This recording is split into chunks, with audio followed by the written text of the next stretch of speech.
Come in. Welcome. I'm E.G. Marshall. I'm sure you will agree that almost every religion holds that the soul is immortal and recognizes a life after death.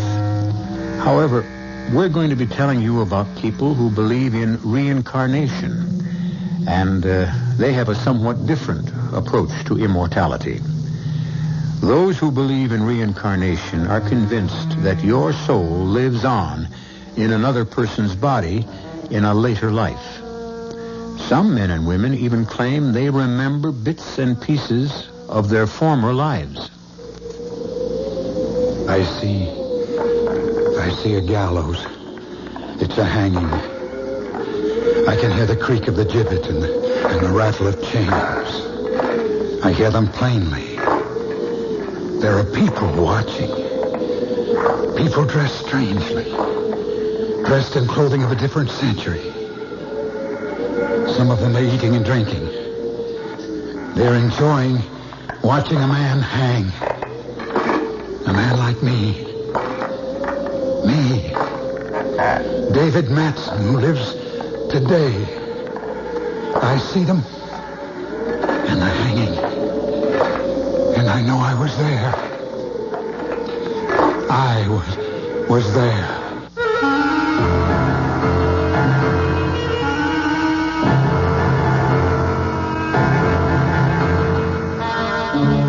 Our mystery drama, Terror on the Heath, was written especially for the Mystery Theater by Murray Burnett and stars Shepard Strudwick. The KCBS Mystery Theater, the theater of the mind. There's always news and more on 74 KCBS.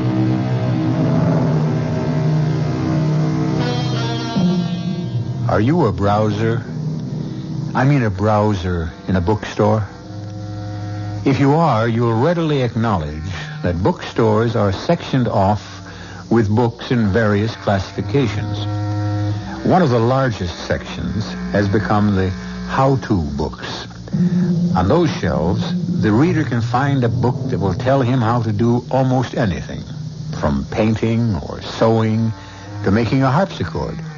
Everything, that is, except a book telling a man how to explain to his wife that he's leaving her. David, darling, I didn't know this was serious. Very serious. But whatever it is, we'll weather it. We've had quite a few ups and downs in 10 years of marriage. We'll handle it together. That's just it. This is something that you'll have to handle alone. I don't understand. Look, Jan, I don't know any other way of saying this. I'm going to leave you. You mean that, don't you? Yes, I'm sorry. All right, David. Why? I can't tell you. You can't tell me. David, look at me. I'm the woman you loved. At least I think you loved me for 10 years. You're not going to... I still love you, Jan, I swear. Then why are you leaving? Because I have to. Have to? You won't have a thing to worry about. I'll take care of you and the children just as if I were living here. I just don't believe this whole scene. It's like something out of Alice in Wonderland. Or Edgar Allan Poe. What? I think $2,500 a month should cover everything. But if you need more... What did you mean about Edgar Allan Poe? Nothing. Is $2,500 going to be... You're using words as a smokescreen to hide the truth. We've never done that. I guess there's no way a man can ever tell a woman he's leaving. All I want is the reason why you're leaving. That's just what I can't tell you. What are you going to tell the children? Isn't that your job? You're the one who's leaving. Oh, David, this isn't like you. What's happened? I wish it was something simple and less cruel, like being able to say, Jan, I've fallen in love and I want a divorce, but it isn't like that at all. Then what is it like? A horror story.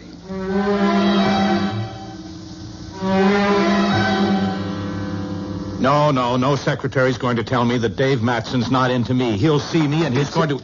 It's all right, Miss Manners. I'll see Miss Hanson. Come in, Lon. Well, thanks. Now, what's this business about your leaving Jan all about? I suppose this couldn't be avoided. Why would you want to avoid me, your best friend? What is all this stuff about horror stories and Edgar Allan Poe? Oh, it's just a figure of speech. Oh, sure. Just enough to make you walk away from what I know was a good marriage. Thanks, Lon. And you're going to tell me why you're doing it. But only if you give me your solemn promise that you won't tell Jan or Cecily. But that's exactly... I know. That's exactly why you came. To find out and try to help. To tell Jan. But that's the one thing you can't do. Okay. You have my word. I'd like you to look at these photostatic copies of English newspapers of the 1850s. Are you kidding? Read them. Hampstead Heath. Terror strikes again. Vicious killer claims 8th victim. 9-year-old girl stabbed to death. Look, David, I don't see what these... Go on. Well, but these are just more of the same. Police baffled by Heath knifings. Inspector Gregory of Scotland Yard brands slasher as sadist. That's enough to give you the general idea. Yes, it's also enough to confuse me thoroughly. What the devil? The devil. That's a good word. Ever hear of reincarnation, Lon? Oh, no. Now, wait a minute. You're not going to try to make me believe that you... are the 20th century reincarnation of this madman. And that should make it obvious why I must leave Jan and cannot tell her why. And you believe this on the basis of these newspaper clippings? Not quite, Lon. There's more, much more. It was incredible to me at first. When was first? About 6 months ago. I read a book by Robert Ripple, a book that was a factual account of the lives of 3 notorious criminals of the 19th century. I was impressed by the writing and by the author, an assistant curator of the 19th century wing of the Museum of English History. There was one criminal in particular that fascinated me. I somehow felt I knew him. This Hampstead Heath knifer? Right. And that was when I had the first dream. Dream? Yes. I had a few drinks with Bob Ripple before coming home, and we talked about some changes. And I dreamed I saw Hampstead Heath quite clearly. It's really a forest, you know. And then along a walk outside the forest, I saw a woman's figure. I ran after her, and she turned to face me with her hands outstretched.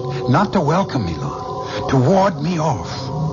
And when I saw her face, it was streaming blood. Blood from knife slashes. And then I woke up. All right. So you had a nightmare. That doesn't prove... That was only the first. They began to come more and more frequently, and in greater and more monstrous detail, with women and young girls, and blood, and... I don't want to open it up. Well, all right. I'll grant you it's pretty rough, David, but still... Okay, come on around behind my desk. What do you see in the drawer? A knife. Not just any knife, Lon. That's a switchblade with a spring, lethal and illegal. Okay, when did you get it, and why? I don't remember buying it, and I have no idea of how it got there. But I distinctly remember the first time I saw it there. It was the day after I had my face slapped by a girl I'd never seen in my life and been called a murderer. What? I was coming back from a lunch with Bob Ripple, the author of the book that opened the floodgates. A rather attractive girl in her early 20s approached us. I don't know exactly how it happened. But suddenly we found ourselves face to face and started to indulge in that ridiculous waltz of both stepping the same way to get out of each other's way. Oh, I know. Suddenly she looked full at me and hissed, "Murderer," and fainted right there on the sidewalk. Well, she was sick. That was what Bob Ripple kept telling me as he hustled me away. But why would she call me a murderer? Well, I don't know. She's the one with problems. There's nothing wrong with you. Lon, do you think it's possible that maybe this girl was the reincarnation of one of this killer's victims, and she recognized me as this killer? Oh, no, I don't think it's possible, but obviously you do. It was the next day that I saw the knife in my desk. Look, Dave, you're in a state. How would you like to see a face, Lon? My face. My face on the picture of a 19th century killer. What? Come with me and I'll show it to you. Lon, This is Robert Ripple, assistant curator of the 19th century wing of this museum. Ah, nice meeting you. Pleasure. Bob, on our way to the room with the photographic exhibits, would you fill on in? Glad to. This particular exhibit started because of my interest in the three notorious criminals of the era. Naturally, I collected all the newspaper clippings, stories, drawings, and photographs I could find and placed them in the room along with other items that are germane to the collection. Now here are exhibited the daguerreotypes of some of the fabulous characters of the period, along with the criminals. And here, Lon, take a look at this daguerreotype and tell me what you think. Let me see. Well, good-looking guy, nice face. And if you want me to say he looks like you, I'll say it. There's a great resemblance. All right, who is he? You tell him, Bob. That man is Charles Mason, otherwise known as the Terror of Hampstead Heath, the killer who was hanged at Tyburn. December 9th, 1841. I can remember. I can almost hear. David, let him go back. Let him remember. You can hurt him if you try to bring him back now. I can hear the wind and the creak of the gibbet and the chains and the people shading their eyes against the cold sun, looking up to see what kind of monster was suspended in air, paying with his life for the slashed and bleeding bodies of the women he had mutilated. Good Lord. Have you seen him like this before, Ripple? Only once. So what do we do? Nothing. If it follows the pattern of the other time, he'll come out of it soon.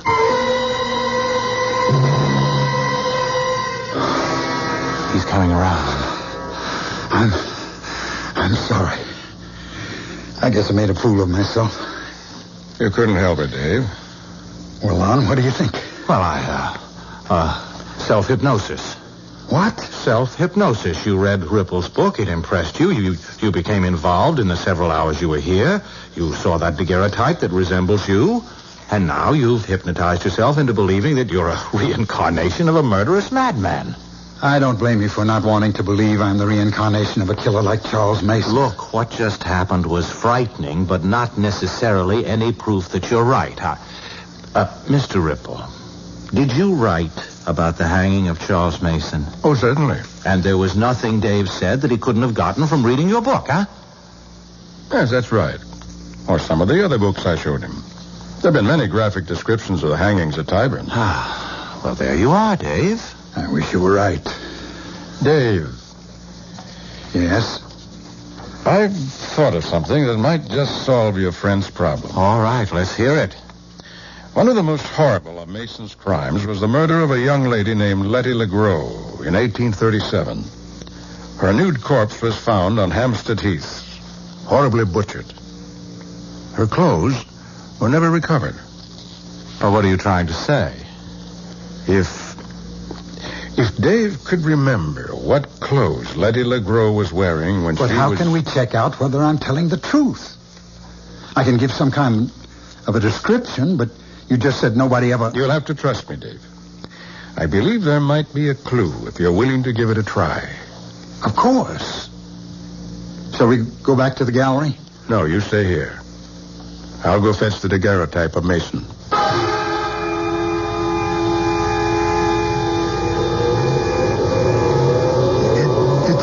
Hard to see because there's a storm brewing. I see the leaves blowing and the trees bending. There's something else. A figure. A woman. Oh, please. I mustn't slip or fall. He's following me. I know he's following. Oh, dear God. Help me. Help me. I see something glowing. A dress. Yes.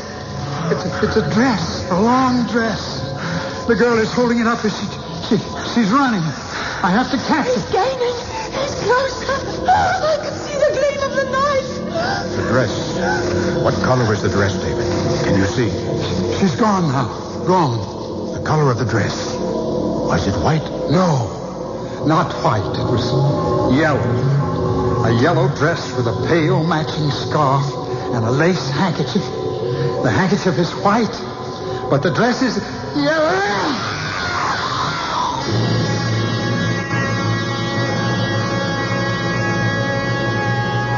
been some fairly convincing arguments on the side of reincarnations. There are a number of reputable people who insist they can recall bits and portions of a life lived in another time. I know one young lady who vividly recalls a life as a waitress in Jamestown during colonial days. But I don't know of anyone who can recall being a murderer. I'll be back shortly with Act 2.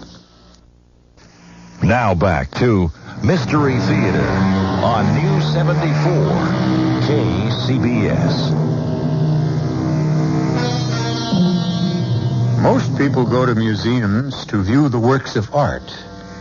David Matson took his best friend, Lon Henderson, to a museum to prove to Henderson that he, Matson, was really the reincarnation of a monstrous killer of the 19th century named Charles Mason. He showed Lon a daguerreotype of Mason, and Lon was impressed by the resemblance, but he demanded more positive proof. Bob, you said there might be some clue. You could learn something if I identified some clothes that a girl was wearing. I did. Did you find the clue? I'm afraid we did, Dave. Afraid? That means you believe that Dave is the reincarnation of Charles Mason? I told you the clothes that Letty LeGros wore when she was slashed to death have never been found. What I didn't tell you was that some 6 or 7 years after her murder, a fine piece of white cambric that had obviously been a lady's handkerchief was found on the Heath together with some yellow material. Some historians were convinced that the handkerchief had been Letty LeGros and that the yellow material was part of a dress she'd been wearing. But no one could prove it. Until now. Until now. Until you just described a yellow dress and a white handkerchief.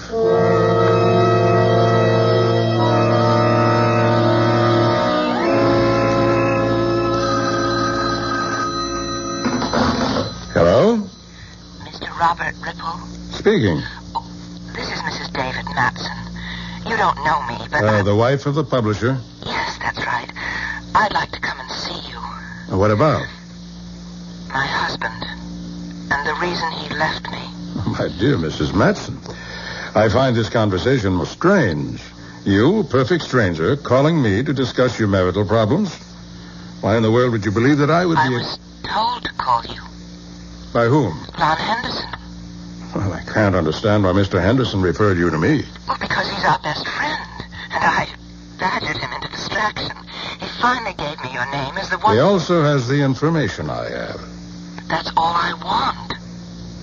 Tell Mr. Henderson I find his putting you on to me cowardly. Oh, Mr. Ripple, please. I have no intention, Mrs. Matson, of seeing you or discussing your husband and his actions at any time, now or in the future.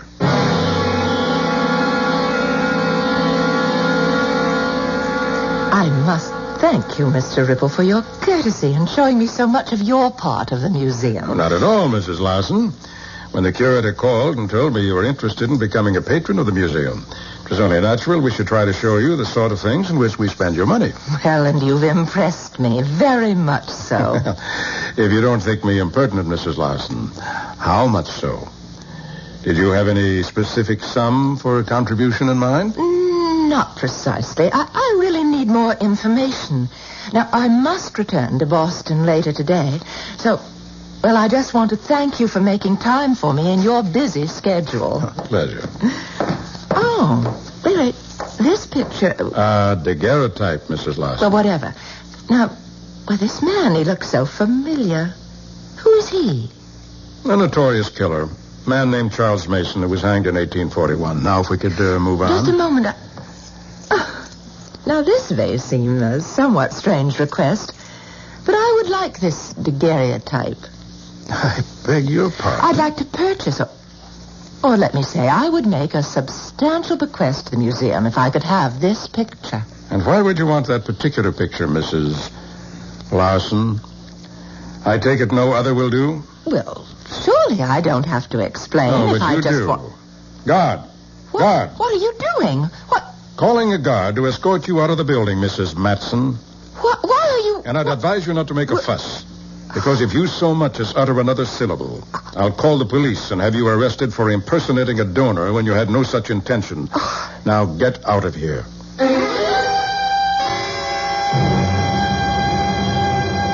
honestly wish I could help you, Mrs. Matson, but as I told you before, Mr. Henderson has been on the golf course all afternoon. But I told you to get a message to him that it was a matter of life and death. Well, we have tried, Mrs. Matson. I don't know why he hasn't called or even if he received All the right. message. Now listen, tell him I'm coming out to see him, and he should wait there for me no matter what happens.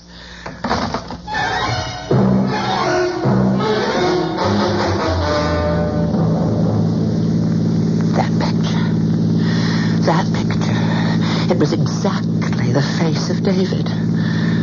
I've got to find Lon.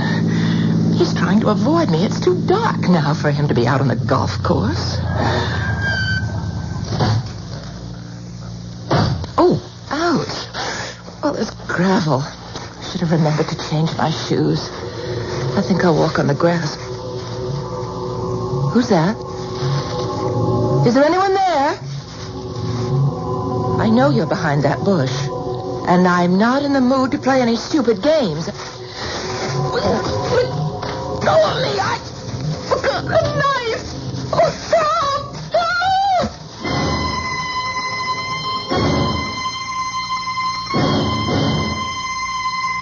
Oh, Jan, do you realize that guy could have killed you? I don't know. I don't know why he came at me. But I'm very glad you got there when you did. Well, I didn't. I missed catching him. Didn't you see his face? No, he came up from behind me. He circled around the bushes. Oh, I see. Do you think you should stay in this house alone? Well, why not? It's my own home. But, Jan, you're not completely recovered. I appreciate your concern. They'd never have let me out of the emergency room at the hospital if they didn't think I was okay. The arm is bandaged. It doesn't bother me at all, but you do. Me?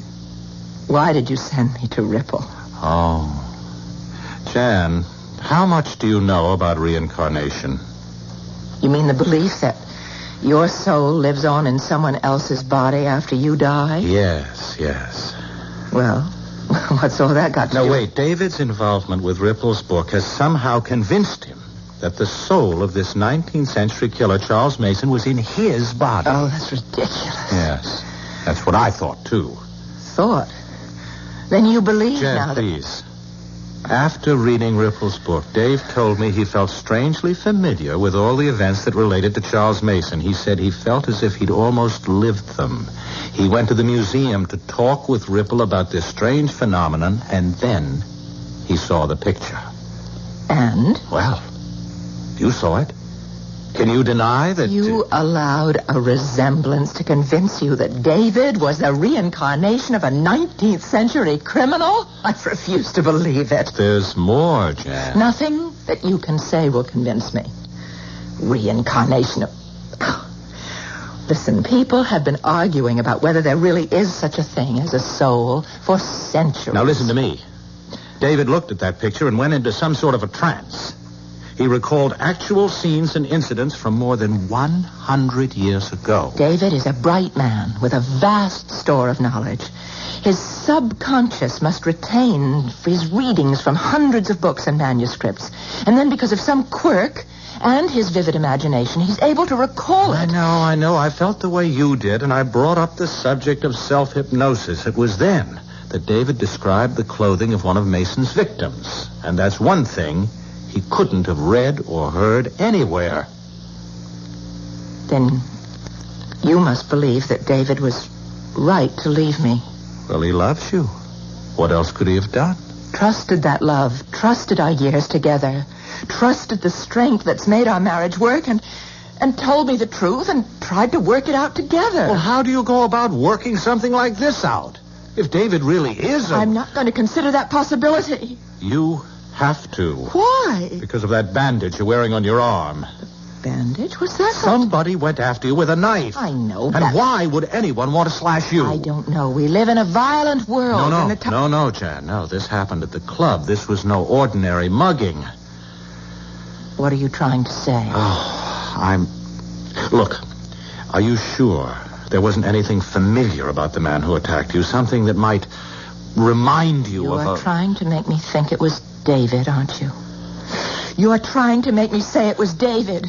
You think it was David, don't you? Jan, look, please, we have Get to... Get out of my house. Well, please, be reasonable and... I said get out, Lon, and I meant it.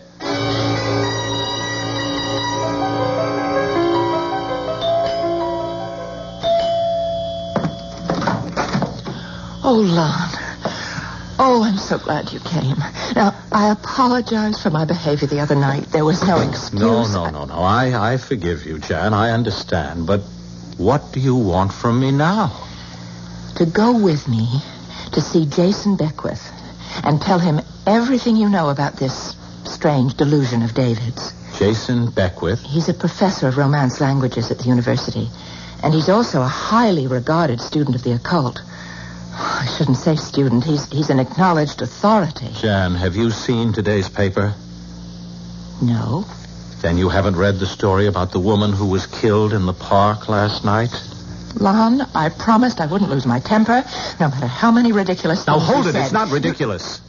A woman was slashed to death in Hudson Park early this morning by a man with a knife. Now, that's a newspaper and story. I suppose that you don't have a sneaking suspicion that man with a knife might have been David. You bet I have.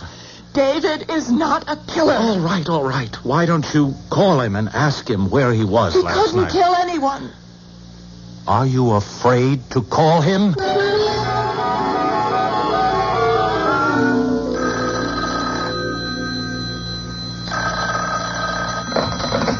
Hello? Oh, David, darling, how are you? Jan. Look, Jan, if you didn't get the check, I'm sorry, but I really been bombed out for the past few days. I don't remember Bombed out? whether... What kind of talk is that? Look, Jan, I'm not the guy you knew. Don't you try to tell me who you are, David.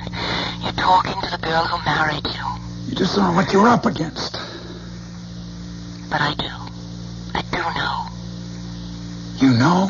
I know exactly what you believe, and I also know it's a lot of nonsense. Oh, darling, I want you to come home. Lon should never have told you. He betrayed me and did you no good. I can't face you now, ever. David, listen. Well? He hung up on me. Mm-hmm. And what about last night? He couldn't remember. Well, I guess he must have been drinking. Bombed out was the phrase he used. Which amounts to admitting that he doesn't have an alibi for last night. He doesn't need an alibi. David is not a criminal. He thinks he is? Well, he's getting a lot of support from some of his best friends. Jan, please believe I fought it. You weren't at the museum. You didn't see and hear what I said. And you haven't lived with David for 10 years. Do you think you can ever know David as I do? Oh, well, how can I answer that? Oh, don't try. Just come along with me and keep the appointment with Professor Beckwith.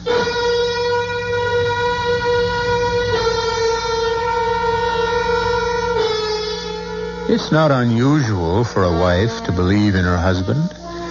It's also not too startling to find that a husband doesn't believe in himself.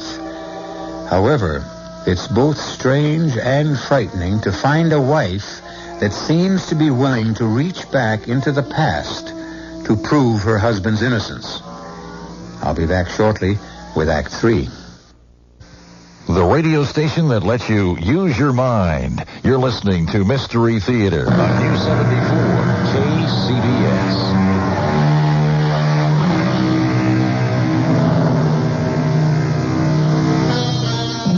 The power of love against the power of death. The power of good against evil. Most of us like to believe that good will triumph, but very few of us are ever asked to put our belief to the acid test. Janice is doing just that. She refuses to believe the evidence that her husband David is the reincarnation of a 19th century killer. And she and her husband's best friend have come to an appointment with an expert on reincarnation and the occult. Remarkable. Most interesting. In fact, one of the most remarkable stories I've ever heard. Professor, you can take my word for it. I saw just what I told you. Nothing came from my imagination. My dear Henderson, do stop calling me Professor, and do stop being so defensive. I know you told me the truth. You don't mean you believe David is a reincarnation of that killer? My dear Mrs. Matson. Jan. My dear Jan, before I can answer that question, and before you panic, you have to understand more about the whole theory of reincarnation. That's why we're here. Now, reincarnation is part of some, but not all, Oriental religions. The belief that the soul needs to be reborn.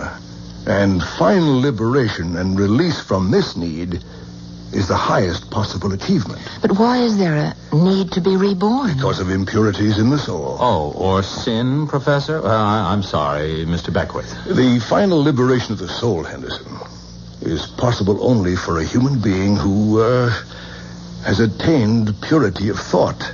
And if one doesn't have this purity of thought? Then a new life is generated from an old, just as a new candle is lighted from an old one. A new life, you said? That's right. Completely new and completely different?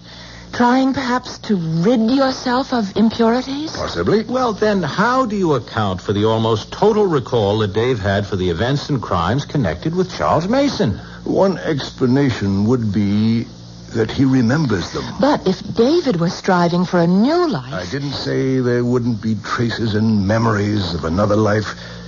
And I believe David has surfaced these memories. But that doesn't necessarily prove David Matson is the reincarnation of Charles Mason. Well, how else could Dave have known He about... could have experienced the things he recalled as a spectator. Oh, no way, Beckwith. I was in the museum and you weren't. I saw and heard a deep emotional involvement on Dave's part. He was no spectator. Henderson, you've just put your finger on the single most significant bits of evidence in this whole strange history. In fact, it's the cornerstone of a theory I'm beginning to form.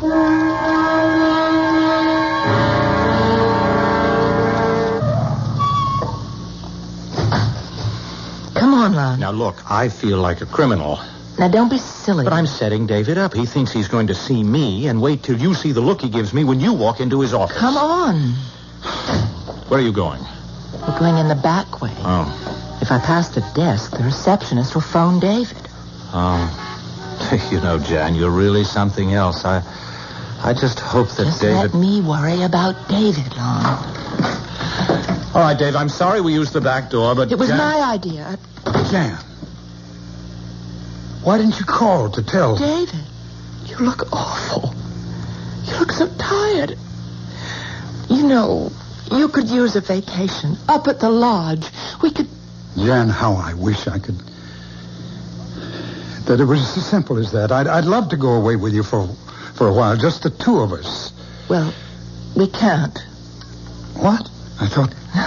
I mean, we've got some work to do first. What? Yes, on your head. Now, listen. Lon, what is this? She's your wife, and she's great. And she has met with Professor Jason Beckwith, and he's agreed to work out an experiment. What kind of an experiment? Well, I think Jan had better explain it, since she's also going to be part of it.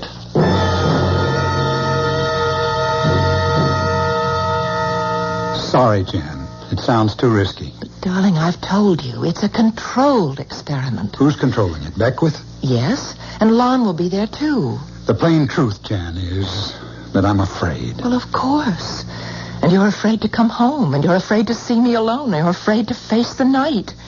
Is that the way you want to live for the rest of your life? I may have to. But don't you see? The experiment offers us a way out. I know you're not Charles Mason in any way. The way you say it, you almost make me believe it. Well, it's true.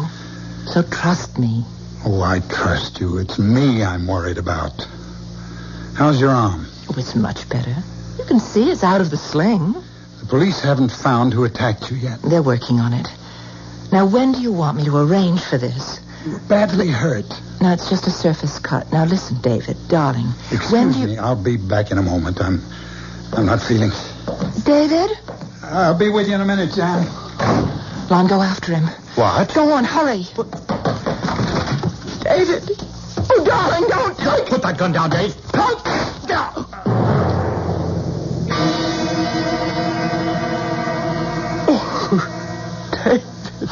David. Why did you grab my hand, Ron?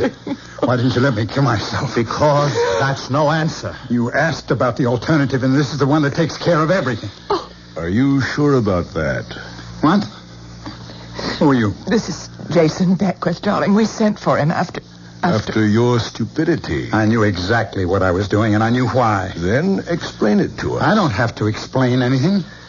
You don't find it difficult to believe that the soul of a man dead more than 100 years has been reborn in your body? It's been pretty well proven to me. And because you're afraid of the soul of this murderer will force you into killing your wife or some other women, you decided to kill yourself. That's about it. And what happens to the immortal soul?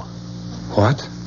I asked, what do you think will happen to that soul that didn't die on the gallows at Tyburn in 1841? What happens when David Matson blows his brains out? What happens to that soul? I don't know. Think about it. Does it go on to inhabit another body and continue killing? I wouldn't know that. Do you? No, but I'd like to try and find out if you'll help me and go along with the experiment I have in mind.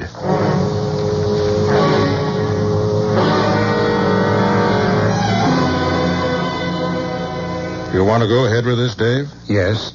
Okay. But I'm under orders to inform you that this will be the last experiment into the past conducted on these premises. And the professor's briefed you on what we hope to accomplish here tonight? No, not completely.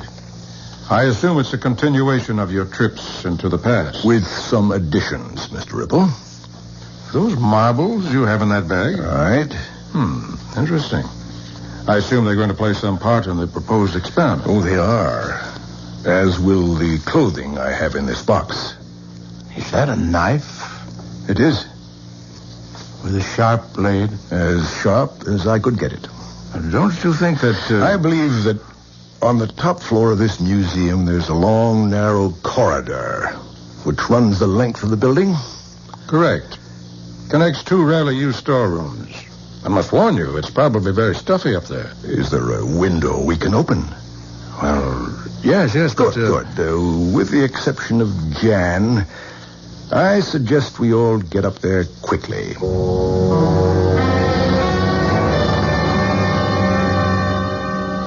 Excellent, Mr. Ripple. A corridor just as you described it. And now the window's been opened, and we're all gathered here ready to start. I thought Jan was... She told me she had to be part of the experiment. Oh, she'll be along later, David.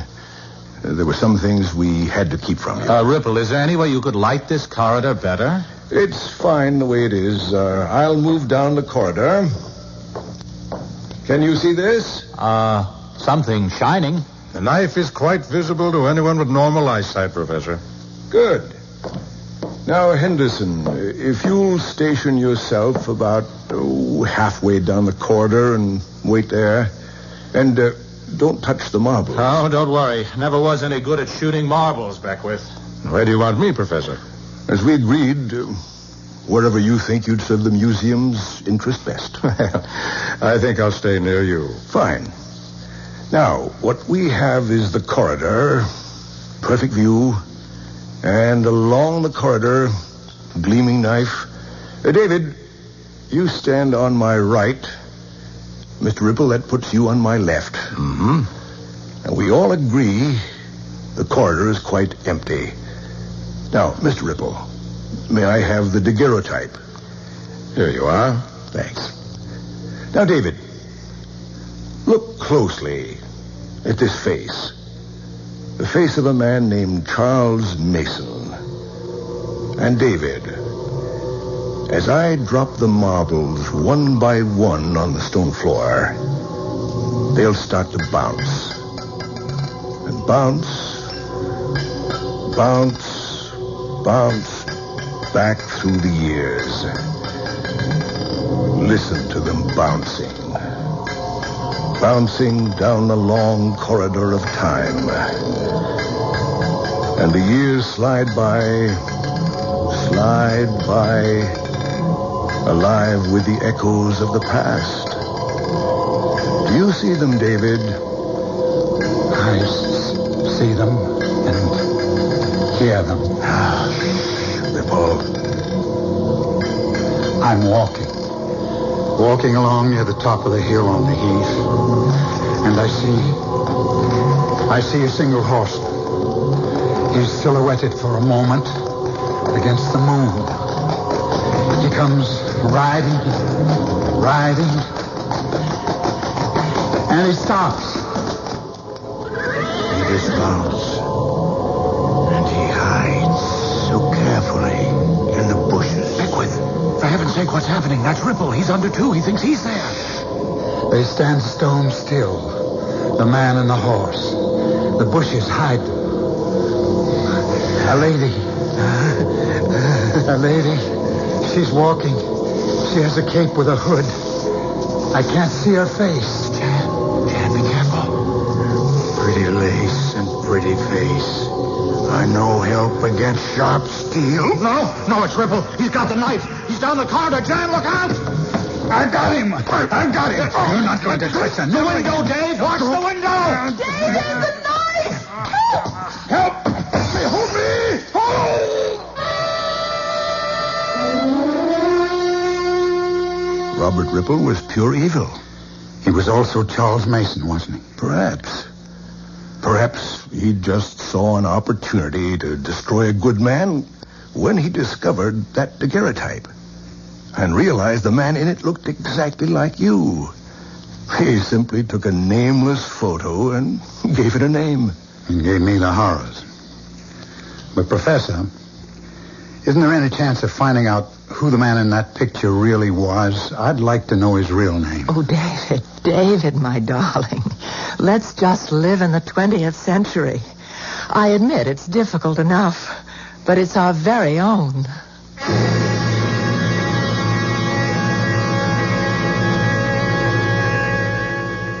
Here we are in the 20th century, and I have a little parlor game for you to play. Imagine yourself as some famous character in history whom you know and admire. Okay? Now, close your eyes and think hard and imagine yourself alive back in those days.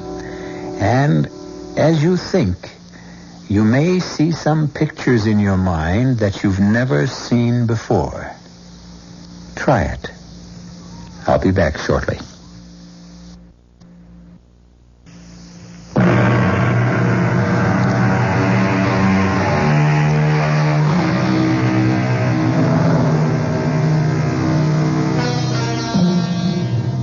I find this whole question of reincarnation fascinating.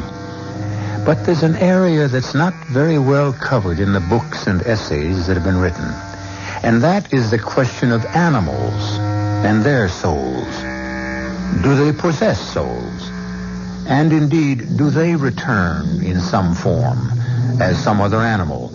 Or, which I don't like to believe, are those of us who sin greatly reduced to becoming animals before we can stop trying to be reborn? Our cast included Shepard Strudwick, Marion Seldes, William Redfield, Alon Clark, and Chris Gampel. The entire production was under the direction of Hyman Brown. This is E.G. Marshall inviting you to return to our Mystery Theater for another adventure in the macabre. Until next time, pleasant dreams.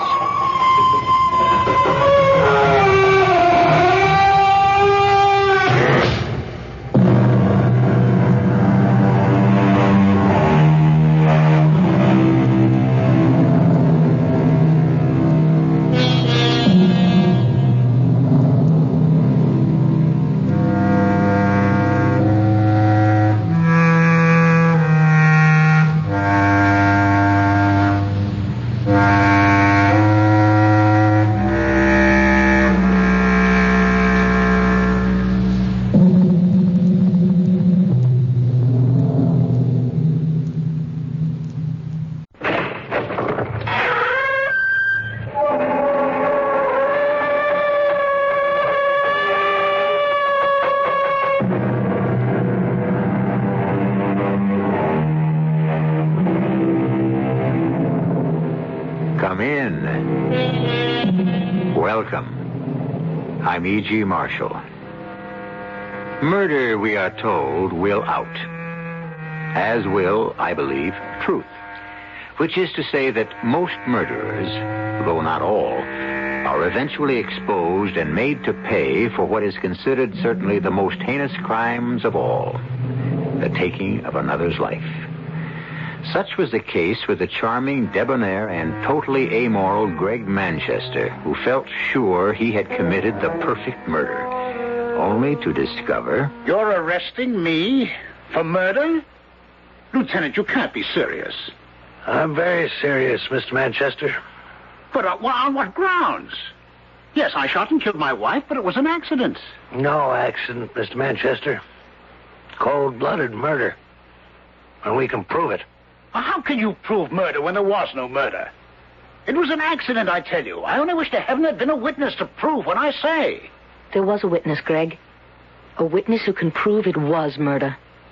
Who, Sandy? Tell me who. The corpse, Greg. The corpse.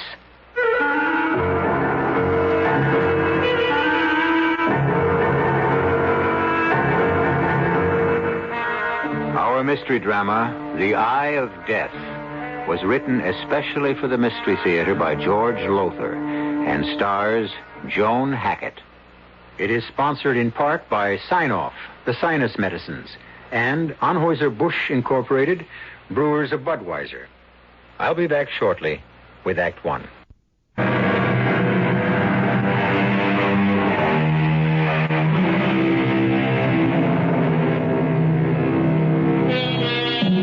When it comes to murder, it sometimes seems to me that the cleverer a murderer, the more certain he is to be caught.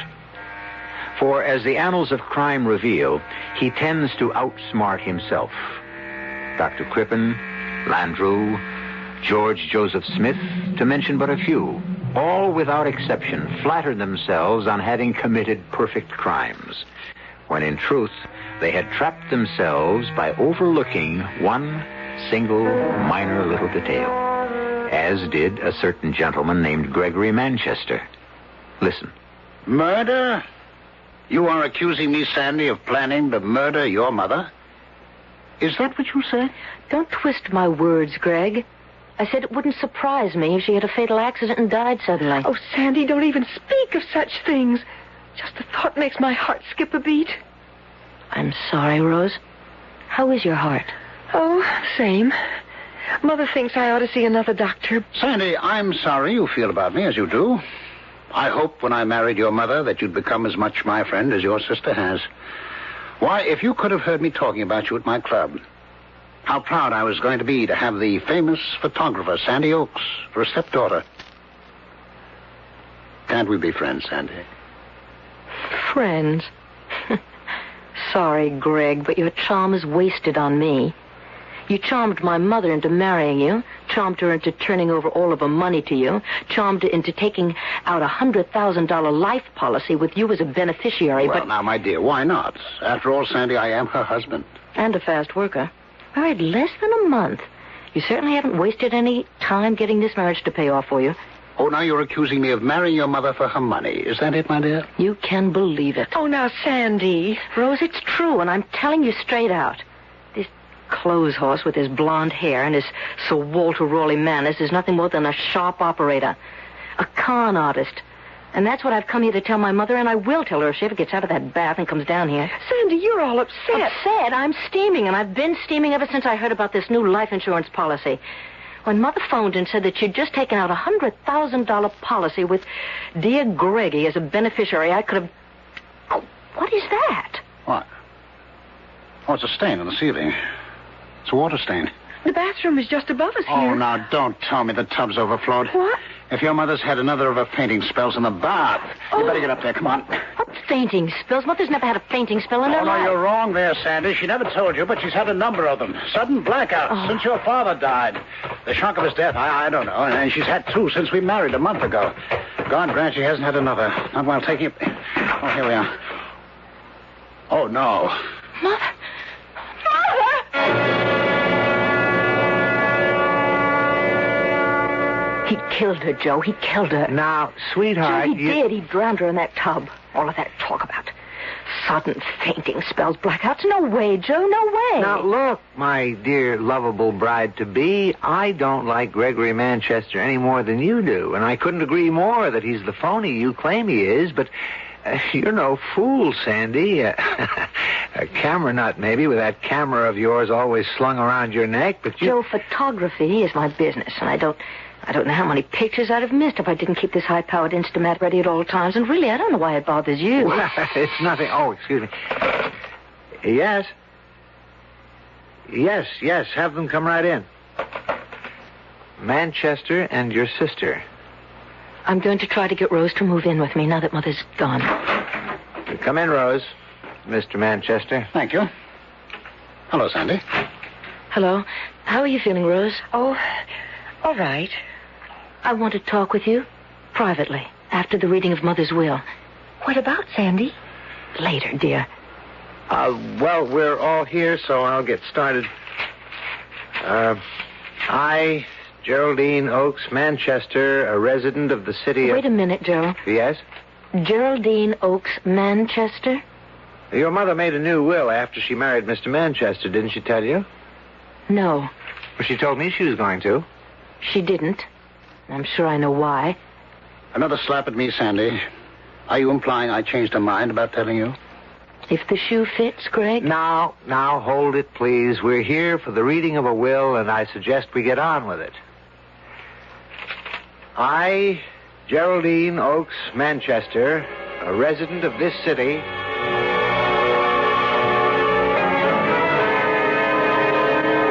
Lastly, I hereby revoke all former wills and codicils to wills heretofore by me made. In witness thereof, I have hereunto set my hand and seal this 10th day of October, signed Geraldine Oakes Manchester, and witnessed, etc., etc., etc. Well, Mr. Manchester, you've inherited quite a fortune. Plus $100,000 in insurance. While Rose gets nothing, nor do I. Well, as your mother stated in her will, Sandy, she trusted me. Implicitly trusted me to see that Rose was well cared for. And you? I don't need Mother's money, but Rose... Oh, Sandy, you can trust Greg. Mother did. I do.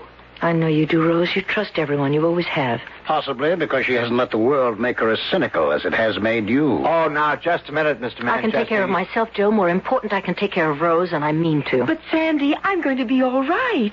Greg will... Leave you to starve if I know Greg, but he isn't going to because I'm not going to let him. I'm going to break this will. Sandy... I mean it, Joe. He conned Mother and he fleeced her. Well, you're not going to get away with it, Greg. I'll break this will if it's the last thing that I do. And, may I ask exactly how, my dear? By proving you murdered my mother and meant to murder her from the start.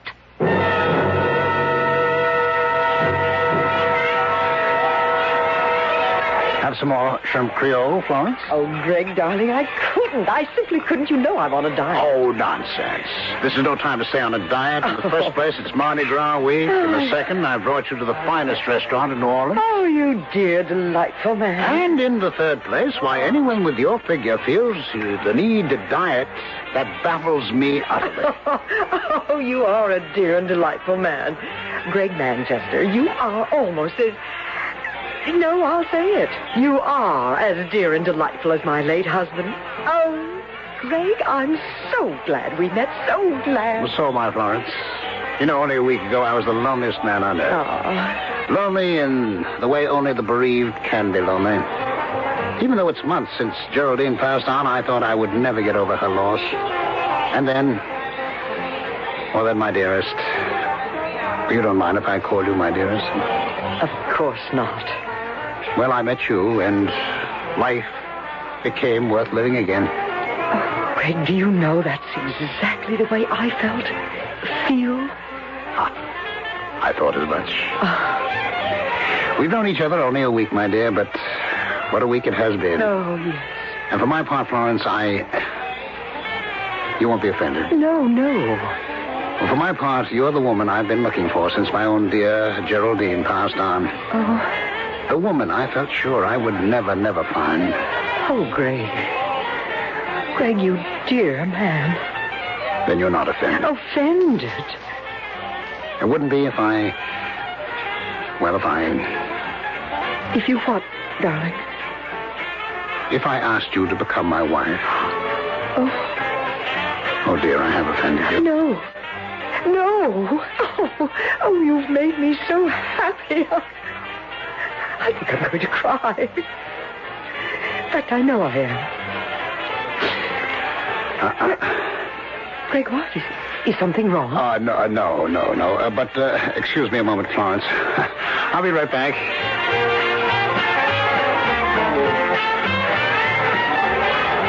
Well, Sandy Oaks, girl photographer, camera and all. Greg Manchester, con artist and murderer, next victim and all. What are you doing in New Orleans? Mardi Gras week. I'm covering it for Cosmopolite. You're lying. You found out I was living in New Orleans. You followed me here. Care to see my press credentials? If Cosmopolite sent you, you asked for the assignment. How right you are. Now, you listen to me. Any more trouble from you, and I'll make you know what trouble really is. Trouble? What makes you think I'm out to give you trouble, Greg? Because you followed me here, because I suddenly spotted you snapping a picture of me and Mrs. Chapman. I took more than one before you noticed me, Greg. They may come in handy. I don't see how. Well, then, look over there, Greg. See that sign? The one that reads Mardi Gras Week? Exactly. From that angle, I caught not only you and Mrs. Chapman, but that sign hanging behind you on the wall. So what? The time element, Greg, and the place. I can hear a district attorney saying to you at your trial for murder, quote, "You did know the widow, Mrs. Florence Chapman, as early as Mardi Gras week, didn't you? In New Orleans, wasn't it?" Unquote. My murder trial. You are going to kill her, aren't you? For her money? After you marry her? Tell me, does she have any children you can leave penniless as you did my sister Rose? She went to live with you. You're very successful, plenty of dough. You take care of her. I am. I'm also going to take care of you. Now, Sandy, I warn you. Cool it, con man. I am not my mother that you're talking to now, nor my sister Rose, or that lovely victim of yours over there. A photographer gets around. You think you're the cleverest thing that ever happened. You are. But, Buster, it's your cleverness that's going to put you behind bars, because somewhere, somehow, you're going to think you're so clever that you'll make one little mistake, one fatal little mistake, and when you do, I'm going to be there. Be smart, eh? Get out of my life and stay out of my... Excuse me, I don't mean to interrupt, but, Greg, dear, won't you introduce me to that very attractive friend here? Well, dearest? Yes, of course. Sandy Oaks, my stepdaughter. Oh, you're not the daughter of that poor woman who drowned accidentally. Yes, Mrs. Chapman, I am. You know my... Oh, Greg told you. No, I've been watching you and Mr. Manchester ever since he met you a week ago. Watching? Greg, darling, what does she mean? Oh, never mind, Florence. She's a troublemaker. She tried to stop me from marrying her mother. I tried to stop you from murdering my mother. Oh, gracious, such talk. You're in a restaurant. Mrs. Chapman, let me give you a tip. A tip that will save your life. Say goodbye right now to this charming, well-dressed murderer. Say goodbye and go on living. Well, Greg, I believe you're right. This girl, well, I don't know what she is, but she is. I'm sorry I came over. I'll wait for you at our table. Yes, of course, Florence. Well, do you see? She's as naive and as trusting as my mother. And my sister. Or others you've murdered. Oh, so it's others now. Look, Sandy, you said I'm clever. Well, I am clever. A hell of a lot cleverer than you are, doll. And I guess the only way to get you off my neck is to prove it. And just how will you do that? The only way I know. Murder. Don't get me all choked up. I know you. I'm ready for anything you try. Murder me? You don't have much of a chance, Mr. Manchester. Oh, murder you. No, not you. Who then? Your sister Rose, whom you love so much. Who else?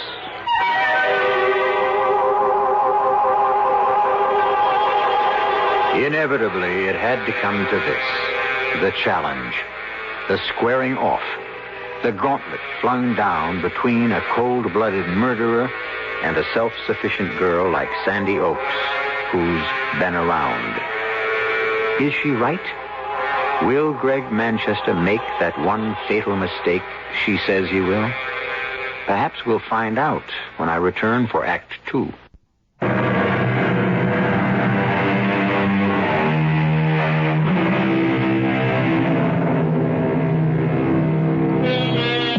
Much has been written on the psychology of murder and murderers. And although experts disagree, when have experts ever done anything else, there seems little question that the common motive for murder is personal gain. In any case, assuredly, that's what it is with Greg Manchester, who, you might say, marries for murder. But now Sandy Oaks, veteran freelance photographer, has set out to prove that Manchester murdered her mother, even as Manchester threatens that if she doesn't leave him alone, he will kill her invalid sister, Rose. Sandy, your mother drowned in her bath after suffering a blackout. My mother never had a blackout, a fainting spell in her life. Manchester spread that story to cover himself. Yeah, but you can't prove it.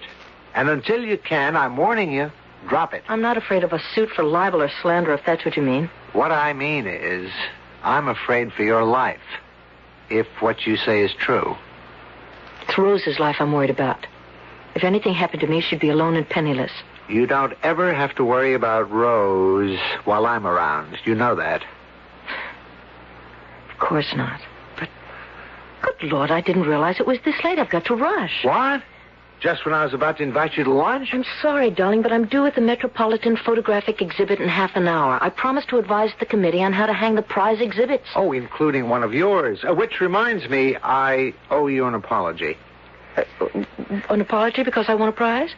Well, I'm always kidding you about carrying that fancy camera of yours, but if you hadn't had it with you and shot from the hip that day, you'd never have caught that picture of an old man being mugged. And the muggers.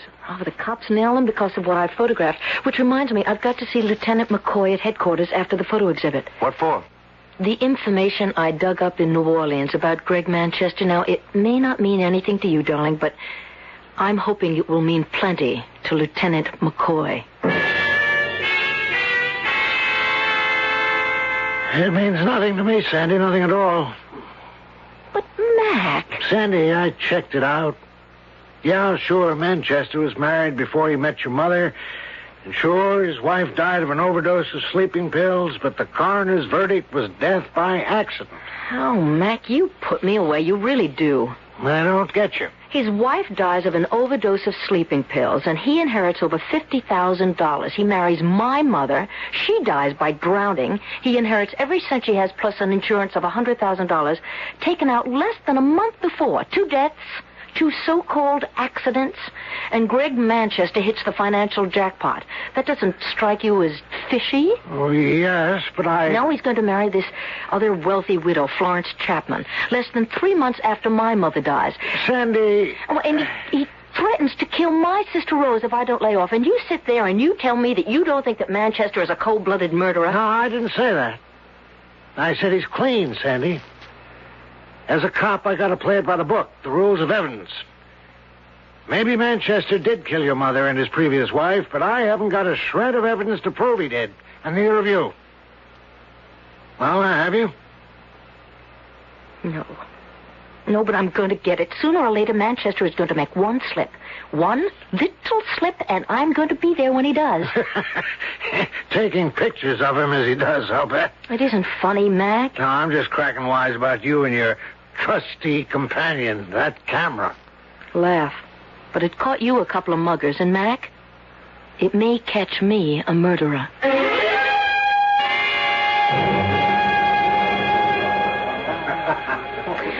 There's a bench, Rose. Want to sit for a while? Oh, no, Sandy, no. I'm too excited to sit still. You're too excited, period. Oh, I'll be all right. Oh, it's such a thrill for me just to get out of that apartment. But on top of that, these wonderful pictures. Holzman, Eisenstadt, Kepler, and you. That's what I call really sisterly love. Putting me in that class. Oh, you won a first prize. Yes, but in photojournalism, and there's nothing arty about my stuff. A first prize is a first prize, and I'm not going to argue. Rose? Oh, Sandy, maybe I'd better sit down for a minute or two. Yes, right there. How bad is it? It's not bad. But Sandy, would you open my bag and take out the bottle of nitro pills? Yeah, just a sec. Here, wait a moment now. Here we are. Here. Stay here. I'll get you a cup of water. Yes. Excuse me, please. Excuse me. I just want to get through to the water cooler. We're here. Let me help you. Thank you. You? Yes, me. What are you doing here, Greg? Mrs. Manchester wanted to see the exhibits. She married you then? And I wanted to see you. Figured you'd be here, so I've got no time for you now. I've got to get a cup of water for my sister. Well, here's the cup. There's the water. I want a word with you, Sandy, about... Would you get out of my way? Excuse me, please. Excuse me. Rose, dear. Here you are. Oh, thank you, Sandy. Thank you. Are you better? Yes. Much. I think it would better go. Sandy, I haven't seen everything yet. Your heart. Oh, drat my heart. My first day out of the apartment in weeks. I'm going to make the most of it. I'm going to see everything there is to see. Oh, look who's here. Hello, Rose. How are you, Greg? Never better. You? Pretty well. Thank you. I meant to call on you when I got back from New Orleans, but I felt your sister wouldn't approve. You're right, Greg. Her sister wouldn't. Now you too. Oh, it's all right, Rose. All right. Sandy and I aren't going to have a scene. I only want to say hello. So, if you'll excuse me, I'll rejoin my wife. Goodbye, Rose. Goodbye, Sandy. Oh, give my regards to Lieutenant McCoy next time you see him, would you? Lieutenant McCoy? The police lieutenant you went to see this morning. About a certain little matter. How do you know that I went to see McCoy? And what I went to see him about? Oh, does it matter? I know. And I think it was very foolish of you, Sandy. Do you? Oh, yes, very. In fact, as I intimated to you in New Orleans, it could even be dangerous. Deadly dangerous. Not for you. Not immediately for you. Well, goodbye for now. Sandy, what was that all about? Nothing, Rose. Nothing. What did Greg mean? It could be deadly dangerous. It's nothing for you to worry about, Rose. Well, all right, if you say so. Funny, though. What? I'm worried somehow. Suddenly, I'm very worried.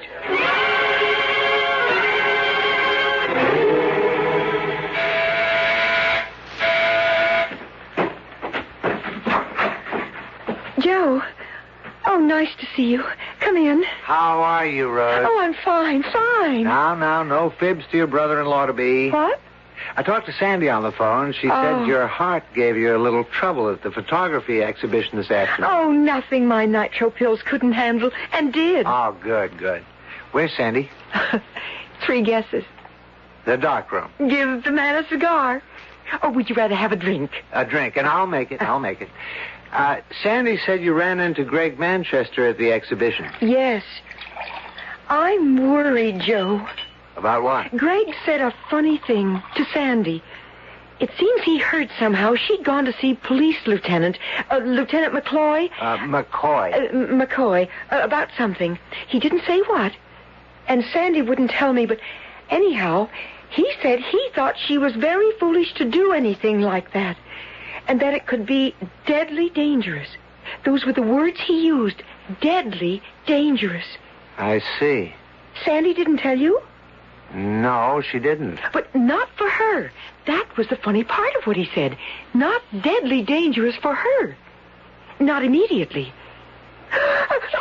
Rose, what is it? Heart pain, chest. Your nitroglycerin pills. They... Sandy! What is it? Oh, no. Where are pills?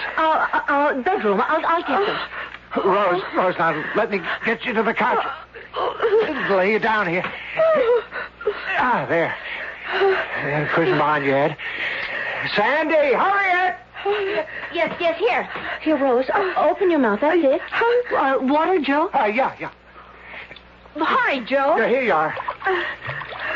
All right now, honey. Swallow the pills. Swallow it, dear. That's it. Okay, all right? Sure to be all right in a moment or two.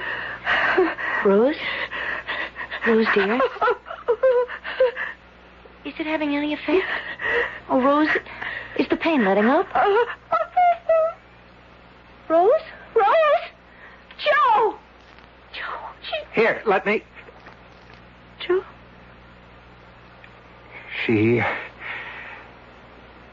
She's gone, Sandy. Oh, no. Afraid so, sweetheart. He's done it. He threatened he would, and he has. Greg Manchester? He said he'd kill her if I didn't lay off, and I didn't, and he has.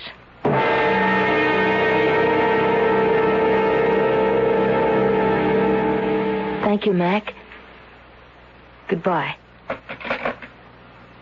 What'd he say, McCoy? The toxicology lab tested the pills Rose took. That I gave her. Oh, Sandy. All right, come on now, honey. The pills. They found that they were triple strength. Triple the amount of nitroglycerin prescribed for Rose. That's impossible. No pharmacist would make a mistake like that. The pharmacist didn't. They got him out of bed and they met him at his place and checked his records. He made no mistake. Well, then how... Sandy, how? Greg. Sandy. Don't ask me how he did it. He got into the apartment maybe while we were out. Rose and I didn't change the bottles. I don't know. It doesn't matter. All that matters to me is that he did it. And I know in my bones I know that he did it. He murdered the woman he was married to before he married my mother. He killed my mother. He killed Rose. He'll kill Florence Chapman. He'll kill me. Unless I stop him. He's got to be stopped, Joe. Stopped and put behind bars like any other animal. And that's where I'm going to put him. With God's help, Joe, that's where I'll put him for the rest of his life.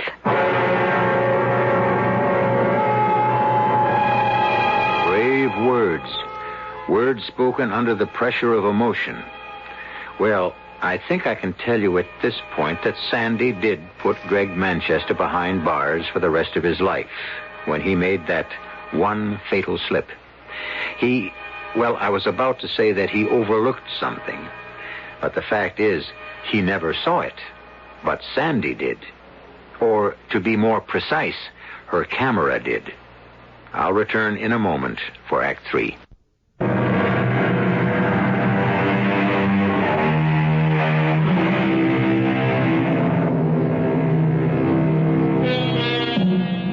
You will recall my saying earlier that the cleverer the murderer, the more likely he is to make one fatal slip. Something so minor, he never thought of it, never noticed it.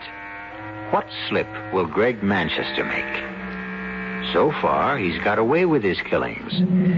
Sandy Oaks doesn't know where Greg Manchester will make that fatal slip, or when, or more particularly, how. But make it, she knows he will.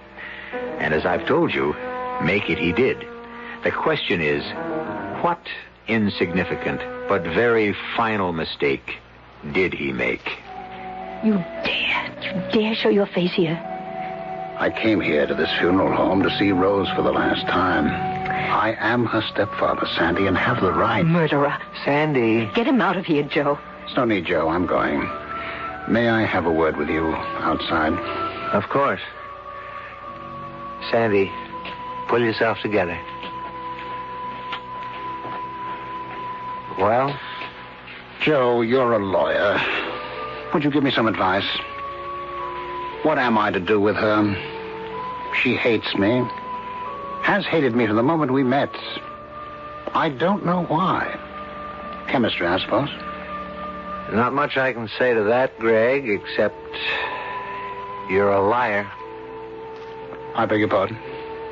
You're a liar. It isn't chemistry between you and Sandy. It's Sandy's awareness, her awareness from the first, her trained awareness, because she's photographed so many people, that you're a phony.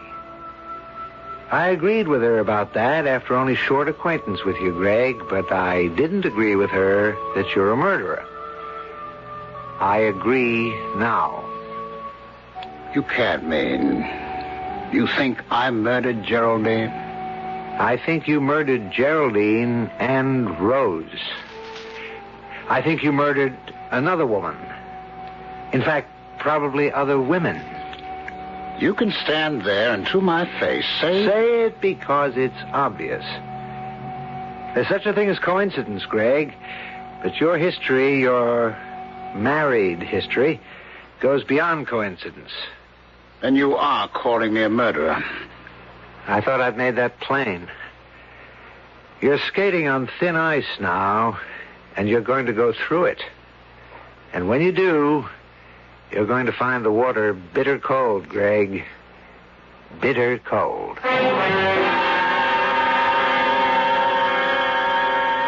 Won't you sit down, Miss Oakes? Thank you, Mrs. Manchester. Let me say, I only agreed to see you when you phoned and said you wanted to talk with me alone. I only agreed because you are his stepdaughter.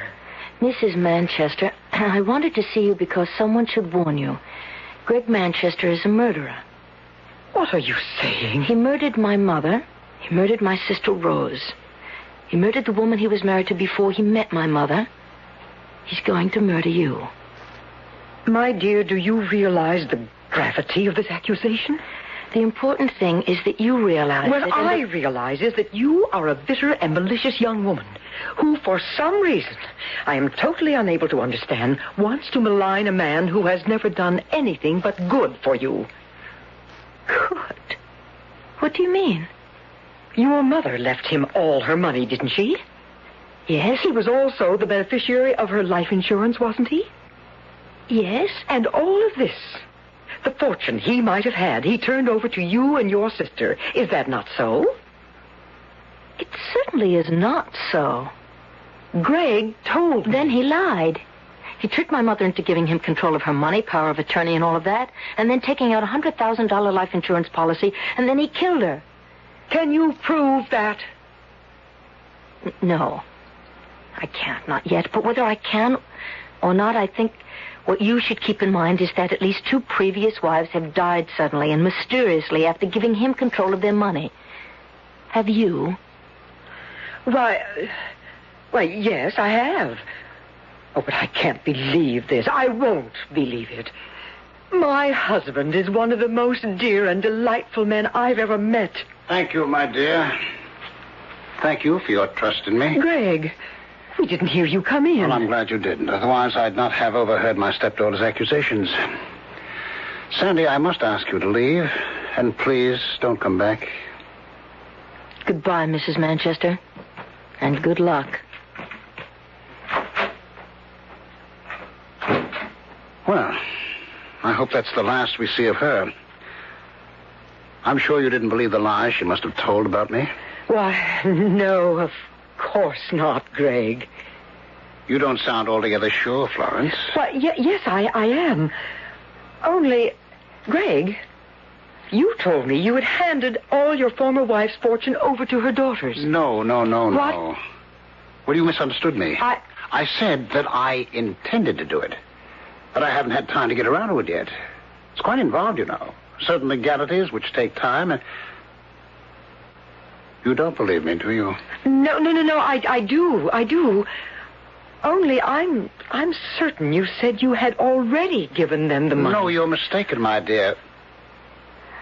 Greg. Yes? That power of attorney I signed the other day... Yes? Don't be offended, dear, but just as a matter of interest, does it give you control over my money? Now, that's an odd question, Florence. Does it, Greg? Well, the power of attorney is just that. It empowers me to act in your behalf. In other words, you can sign checks, withdraw money from my account, that sort of thing? Yes, that sort of thing. I see. No. I don't think you do. For instance, you don't see that you have just signed your death warrant. Death warrant? I want you to go into your bedroom, start packing. Packing? You're going to visit your sister in New Orleans.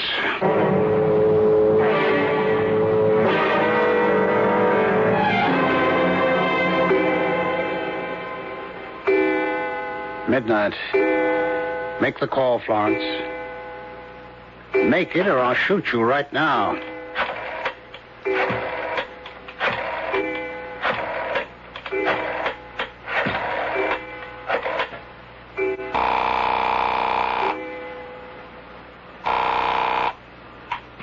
Hello? Miss Oakes, this is Mrs. Manchester. Yes? I've got to see you right away. Could you come here to my apartment? My fiancé and I were just about... It's urgent, Miss Oakes. Dreadfully urgent. Please come. Of course, all right. We'll be there as soon as we can make it. Thank you. Goodbye. She's coming right over? Yes. Greg, please don't kill me. I'm sorry, Florence. I'll give you my money. I've already got it. Then why kill me? Pleasure, my dear. Simple pleasure. I find a certain thrill in murdering someone, especially silly women like you. When Sandy pushes that door buzzer, listen to it carefully, Florence. It'll be the last sound you hear in this life.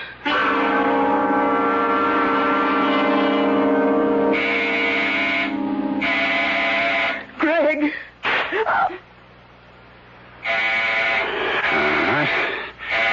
I must snap off the lights here in the bedroom. Oh, good. I'm coming. Oh, help me. We heard a shot. What? Yeah, in the bedroom. I just shot a prowler. Pitch dark in here. The light switch. Oh, yeah, here. Oh, good Lord. Florence Manchester. What? Oh, no. Oh, no. Sandy, for the love of... This is no time for snapping pictures. I wasn't even aware I was... Get to the phone. Call the police. And put that damn camera away. Yes, okay. Oh, I thought Florence was a prowler. I lost my head. I fired into the dark room. Headquarters? Give me Lieutenant McCoy. Is he there? Yeah, hurry.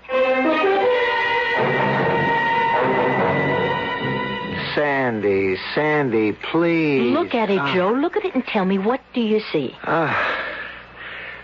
I see the body of Florence Manchester lying on her bedroom floor. I have seen the body of Florence Manchester lying on her bedroom floor for over a month now, in blow-up after blow-up after blow-up of the pictures you snapped that night.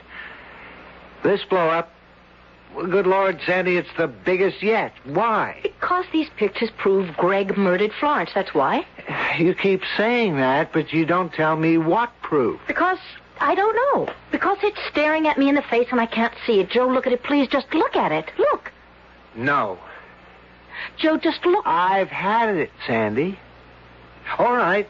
Maybe, like you say, Greg's story of what happened was so much eyewash. Maybe Florence didn't leave to visit her sister in New Orleans. Maybe she didn't come back unexpectedly while he was asleep in his bedroom. Maybe he didn't hear a noise in her bedroom, think it was a prowler, panic, and shoot into the darkened bedroom. Eyewash. All eyewash. But don't... What is it? Eyewash. Give me that blow-up. Ooh, with pleasure. That's it, Joe. That's it. What's what? The proof that he murdered her. The proof I've been looking for, but couldn't see, Joe. Florence Manchester's eyes. Look at her eyes.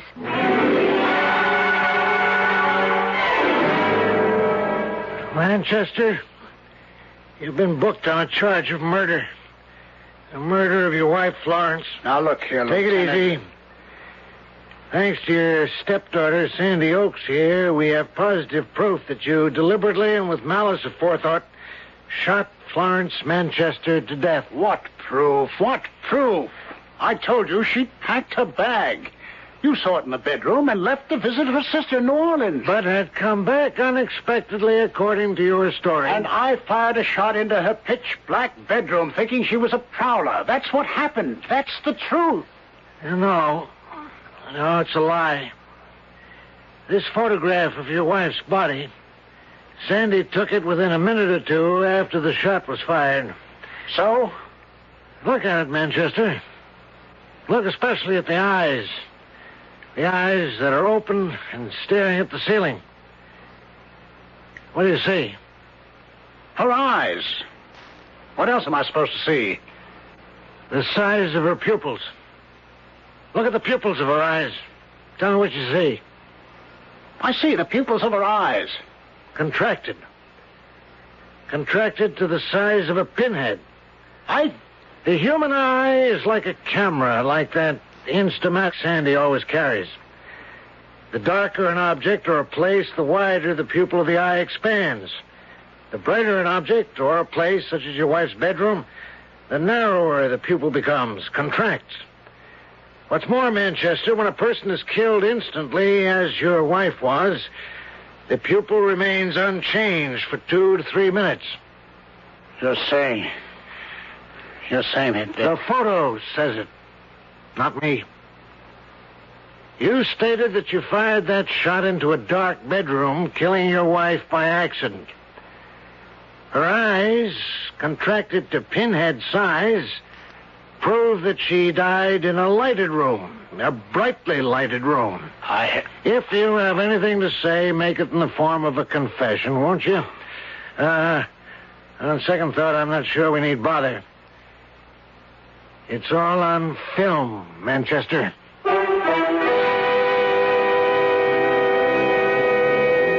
A picture, they say, is worth 1,000 words. And so it would seem that Lieutenant McCoy is right. No words of Manchester's in his defense could possibly disprove the truth of his wife's dead, accusing eyes. I'll be back shortly.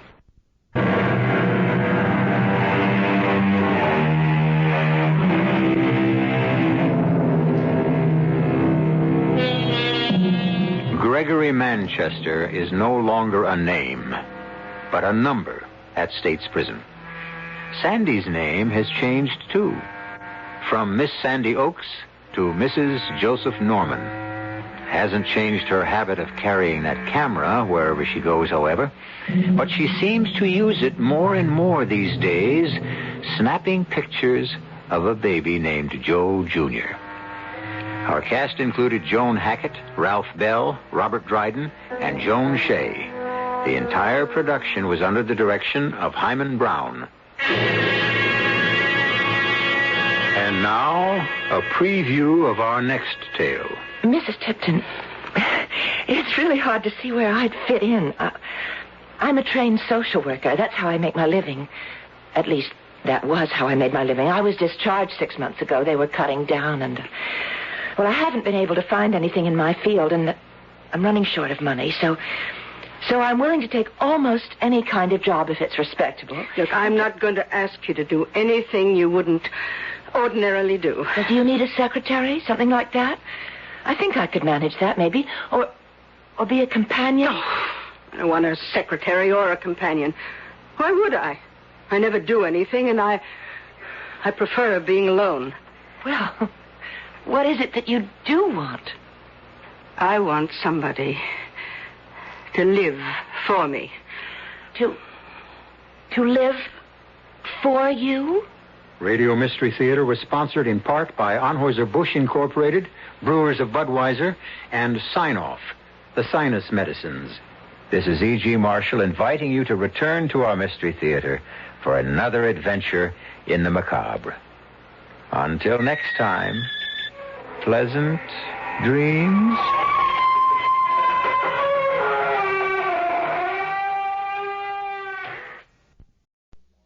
Charles E. Burney of Scottsbluff had been accused of converting over $15,000 from the Hormel Company at Scottsbluff for his own use. Now, KFAB in Omaha joins NBC. NBC News. This is Wally Robinson. The continuing crisis in Iran and the brand new one in Afghanistan were cited by the White House tonight as being too pressing to allow President Carter to go to Iowa for his scheduled debate with Senator Edward Kennedy and Governor Jerry Brown. There has been a great deal of reaction to the move from Democrat and Republican candidate alike, and most of it is negative. The latest to comment is Tom Quinn, Jerry Brown's campaign manager. The president's decision is an insult to the people of Iowa and the entire nation. Mr. Carter has been making around 20 phone calls a day to Iowa politicians, and I personally find it difficult to believe that he can politic by telephone every night, but cannot find the time to appear face-to-face with his two opponents. Republican John Anderson of Illinois said the decision lends credence to the contention that the president is politicizing the Iranian situation in order to tighten his grip on the White House. The Kennedy forces are playing it more pragmatically. They offer to move the location of the debates and exclude any Iranian content if that would get the show on the road again. Sources say the Kennedy camp is very keen for the confrontation, feeling it's vital if their man is to get his flagging campaign moving again. More news after this. Tax breaks that may be in store for the 1980 election year. If you missed this major story, you haven't been reading the Wall Street Journal. And in today's economic turmoil, you can't afford to lose touch with what's happening in every phase of business. So have a pencil ready for an important offer that will help keep you informed. Other journal articles reported the facts on Detroit's tailspin, the latest reading on the economy, and the cloudy outlook for retailers this Christmas season. You would have read about the encouraging prediction about oil supplies and the bleak outlook for municipal financing in the state that started the tax revolt. Another article examined aluminum stocks. They're beginning to reflect fears of a long, deep recession. The Wall Street Journal. It's all the business news you need when you need it. Right now, you can get 20 weeks of the Journal. That's 100 copies for only $22. A real money-saving offer. So in the continental U.S., call this toll-free number now, 800-648-5322. That's 800-648-5322. Except in Nevada. You'll be billed later. Diplomatic missions are underway to deal with both the Iranian and Afghan situations. Secretary of State Vance will lead the delegation at the UN tomorrow, though NBC News has learned that economic sanctions against Iran will not immediately be sought. Apparently, Secretary of State Waldheim has a chance to meet and negotiate directly with the Ayatollah Khomeini, and the U.S. will therefore hold off for 10 days. Deputy Secretary of State Christopher is to meet with our allies, seeking a common response to the Soviet intervention in Afghanistan. Meanwhile, Richard Valeriani reports that state seems to be hamstrung in its dealings with Iranians in this country, too. On December 12th, the State Department ordered the Iranian embassy in Washington to cut its staff from 60 to 15 and to reduce the number of people working in 4 Iranian consulates around the country from about 160 people to a total of 20, 5 in each consulate. The top Iranian diplomat here was given 5 days to comply with the order. But 16 days later, the Iranians still have not given the State Department a final list of the 35 diplomats who will operate their embassy and consulates. They did submit one list, but then said they wanted to revise it, and a revised list has not yet been presented. Nor does the State Department know which Iranians, if any, have actually left the country. Officials here say they're still working on getting the problem resolved. Richard Valeriani, NBC News, at the State Department. This is NBC News. Kodak invites you to remember the special moments that make up the holiday season and to trust them to Kodak Film. A bike! Grandpa, you got me a bike. I got one too, a red one. Look, it's snowing! No, you shouldn't have. I know. Oh, this is so impressive. I know. How did you know? I knew. Happy New Year! Shouldn't you trust moments like these to Kodak Film? Happy New Year to all you football fans, and the NBC Radio Network is kicking off in great style. The 1980 Rose Bowl pitting the University of Southern California Trojans against the Buckeyes of Ohio State. I'm Bob Buck, NBC Sports, inviting one and all to join us as two of the nation's top-rated teams battle it out. The Rose Bowl, New Year's Day on many of these NBC stations. The holidays have always been attended by various discomforts, usually brought on by enjoying one's meals too much or enjoying one's eggnog too much. George Gobel once called it being overserved. Now you can add another malady, profiled by NBC's Rob Sharkey in Los Angeles. A problem for many over the holidays is insomnia. It occurs whenever regular daily patterns are disrupted, but what researchers are learning about it may put us to sleep. Insomnia is sexist. More women suffer than men.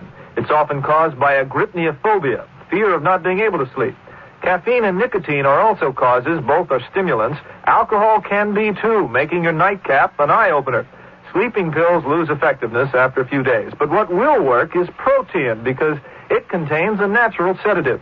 Next time the Sandman stays away, try a high-protein dinner and a glass of milk at bedtime.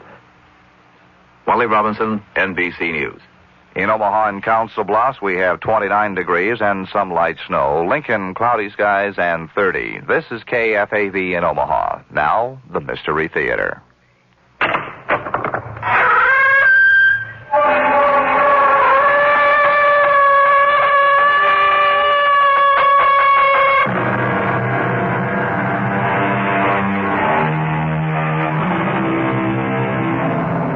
Come in. Welcome. I'm E.G. Marshall.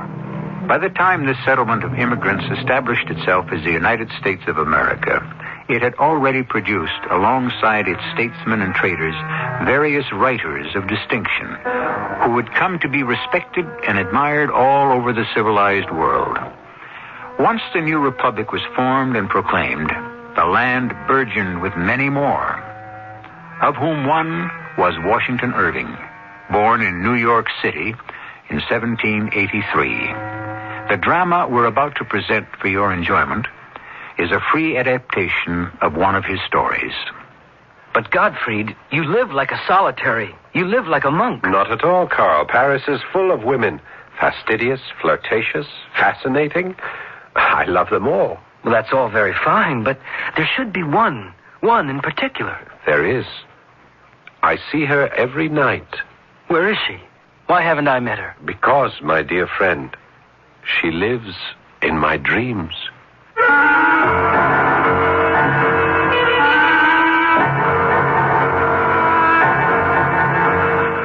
Our mystery drama, The Guillotine, was written especially for the Mystery Theater by Elspeth Eric and stars Paul Hecht. It is sponsored in part by Contact, the 12-hour cold capsule, and True Value hardware stores. I'll be back shortly with Act One. Kodak invites you to remember the special moments that make up the holiday season and to trust them to Kodak Film. A bike. Grandpa, you got me a bike. I got one, too, a red one. Look, it's snowing. No, you shouldn't have. I know. Oh, this is so impossible. I know. How did you know? I knew. Happy New Year! Shouldn't you trust moments like these to Kodak Film? How many cold tablets do you take a day? 2? More. 4? More. 6? Yep. A day? Uh-huh. And then more at night? Right. Why? Well, they're new. Take Contact. One capsule helps all your congestive symptoms up to 12 hours. All day? And all night while you sleep. That's the wonder of Contact. Hey, you're the guys on TV. Yeah, we're the guys on TV. Take your Contact. Take it fast. Give your code to Contact. Take only as directed.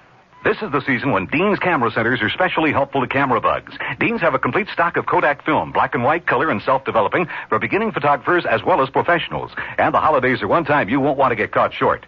Remember, too, Dean's for Kodak film processing and Kodak prints.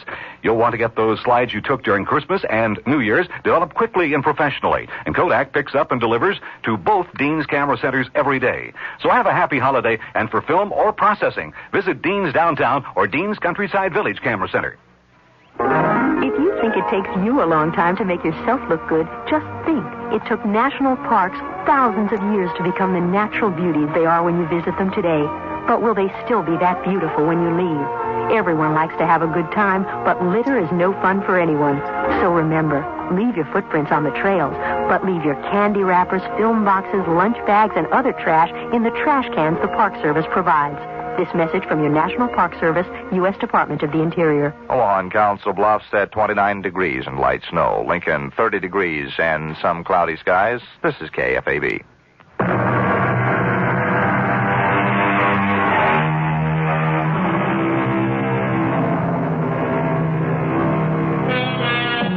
In 1825, a collection of short stories by Washington Irving was published under the title of Tales of a Traveler. One section of the book is charmingly headed, Strange Stories by a Nervous Gentleman. And it is from this section that we have chosen the tale that follows, one we call The Guillotine.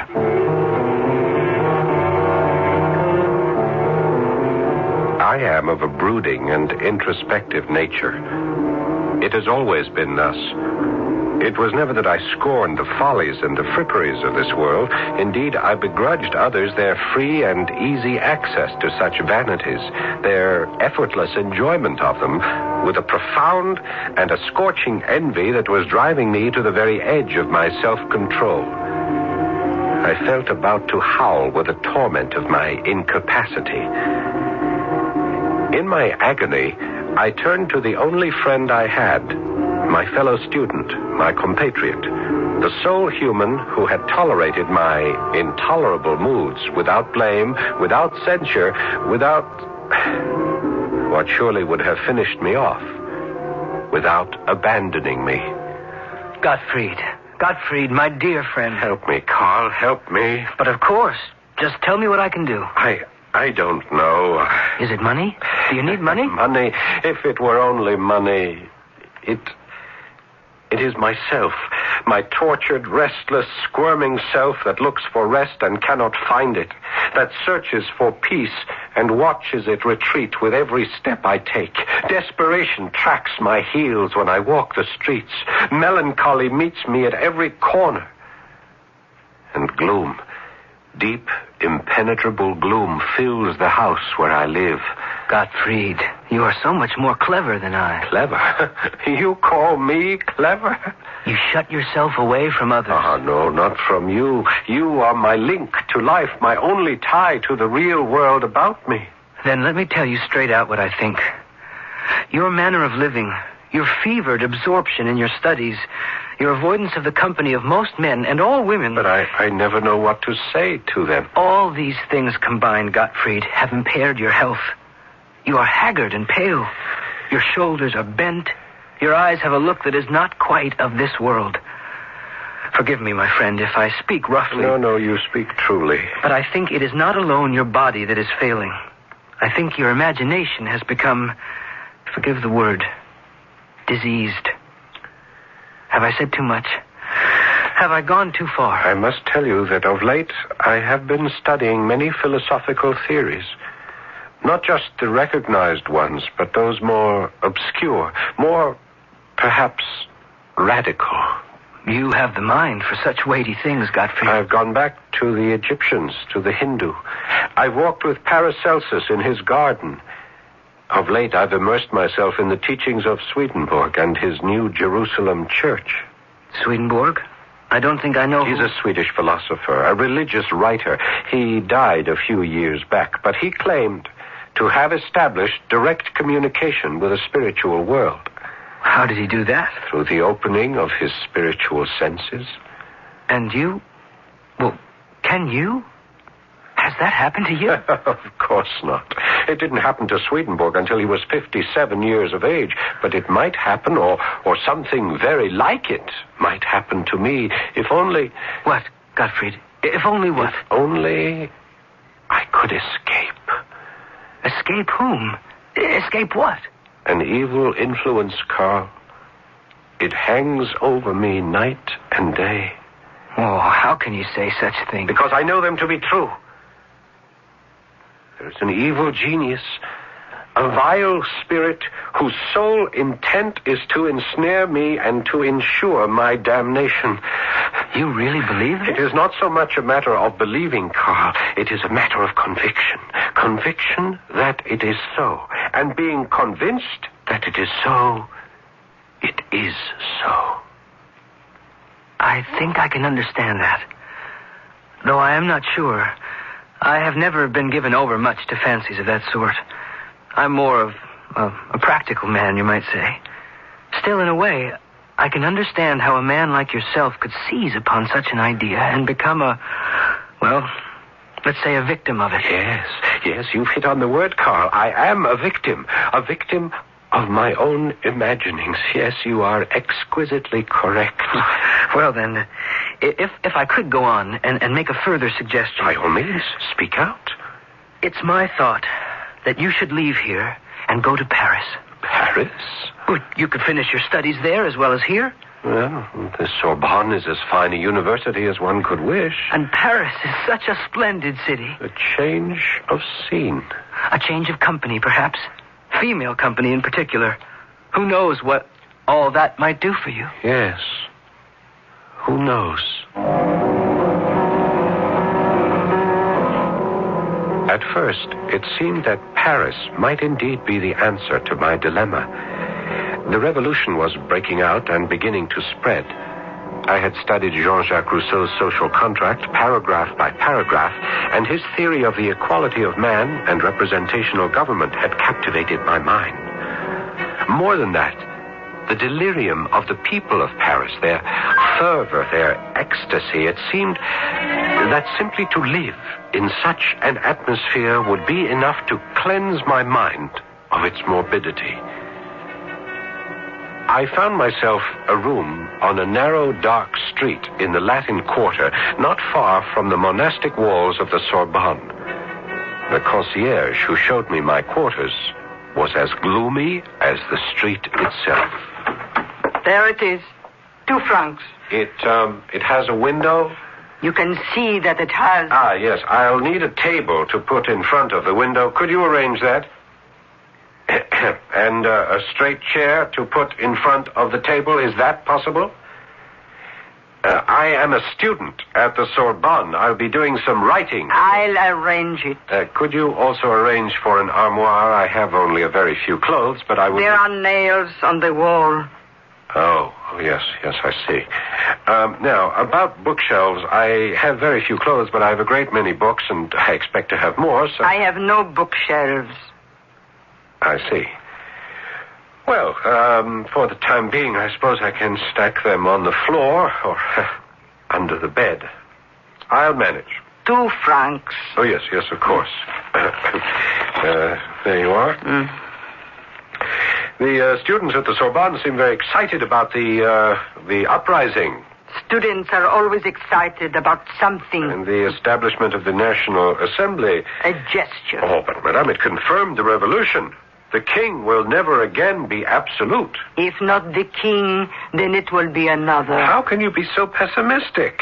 Why, the day the people captured the Bastille, I was not here, but I heard of it. The king went to the Guildhall. He gave in. He even wore the red, white, and blue cockade, I was told. That is true, isn't it? Oh, yes. Well, then, the arrest of the royal family? Yes. And the march on Paris from Marseille? Oh, what a thrill. They managed 18 miles a day, I'm told. Imagine that. In midsummer and drawing their cannon with them. No body of men has ever accomplished such an extraordinary feat. Yes. The king, the queen, the dauphin, all imprisoned in the tower of the temple. Oh, yes. And the establishment of the Committee of Public Safety. You approve? Well, how could I not approve, Madame, with the great Marat heading the committee? Marat is a madman. No, not mad. Oh, or if he is not quite sane, that is due to his ardent belief in equality and government by general consent. The massacres of September? More than 1,000 killed? Well, I know very little of that. You know very little of anything, monsieur. It's your youth, perhaps. I should be generous and call it that. Well, it's true I'm young, but I am not completely ignorant of the world and its ways. Not completely. You are.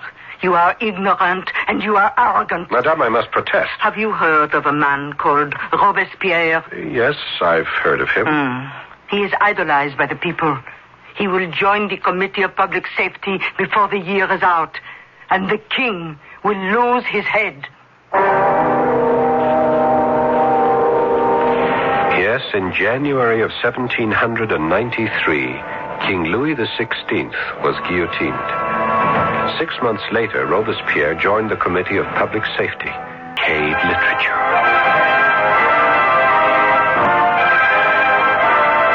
Washington Irving was born just as the seeds of the French Revolution were starting to germinate. By the time he was of school age, the revolution had been confirmed by the establishment of the National Assembly. At the age of 8, he was old enough to hear from his elders of the March on Paris in the spring.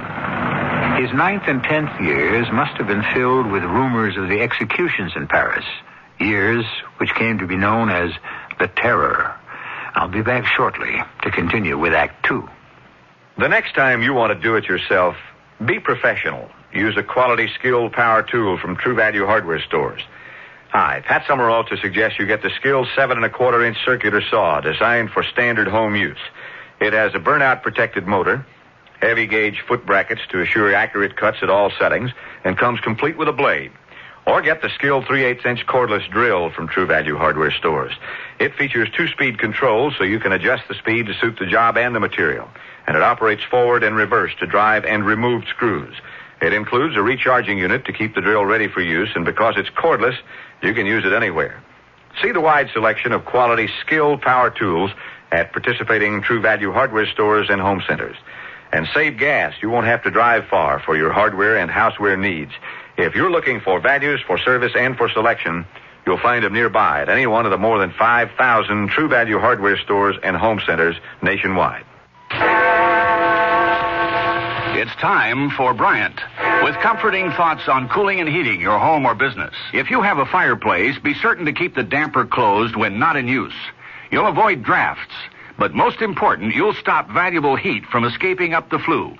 When you decide it's time to economize with more energy-efficient cooling and heating, call the man who has it, your independent hometown Bryant dealer. Bryant, a comforting thought. Looking for a computer? Start looking at American Computer in Omaha. American Computer has computers for farmers and ranchers and businessmen and for the home. If you're a doctor, American Computer has a complete medical package. Includes the computer, memories, terminals, printers, software programs, insurance forms, handling and maintenance, a first-line, state-of-the-art multi-terminal system at a lot less than you'd expect to pay. For the broadest selection of computers, peripheral devices, and software programs in the Midwest, see American Computer in Omaha, just 6 blocks south of I-80 at the 84th Street interchange. Out-of-towners call collect 592-3590. In Omaha and Council Bluffs, we have 29 degrees, a little snow. Lincoln, cloudy skies, and 30. This is KFAB, Omaha.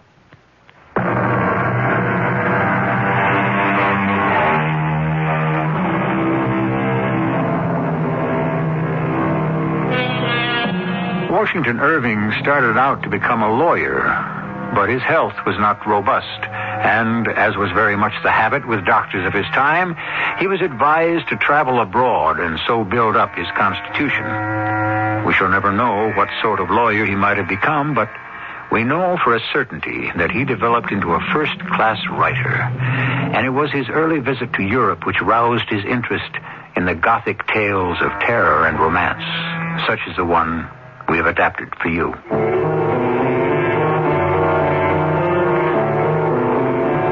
It would have been just as well had I never come to Paris.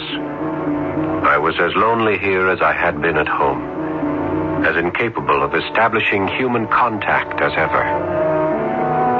I sank deeper and deeper into my studies of writers long deceased, and saw no one at all but the old crone who was concierge of the establishment where I had my cell-like chamber. Yes, who is it? Come in. Someone to see you. What?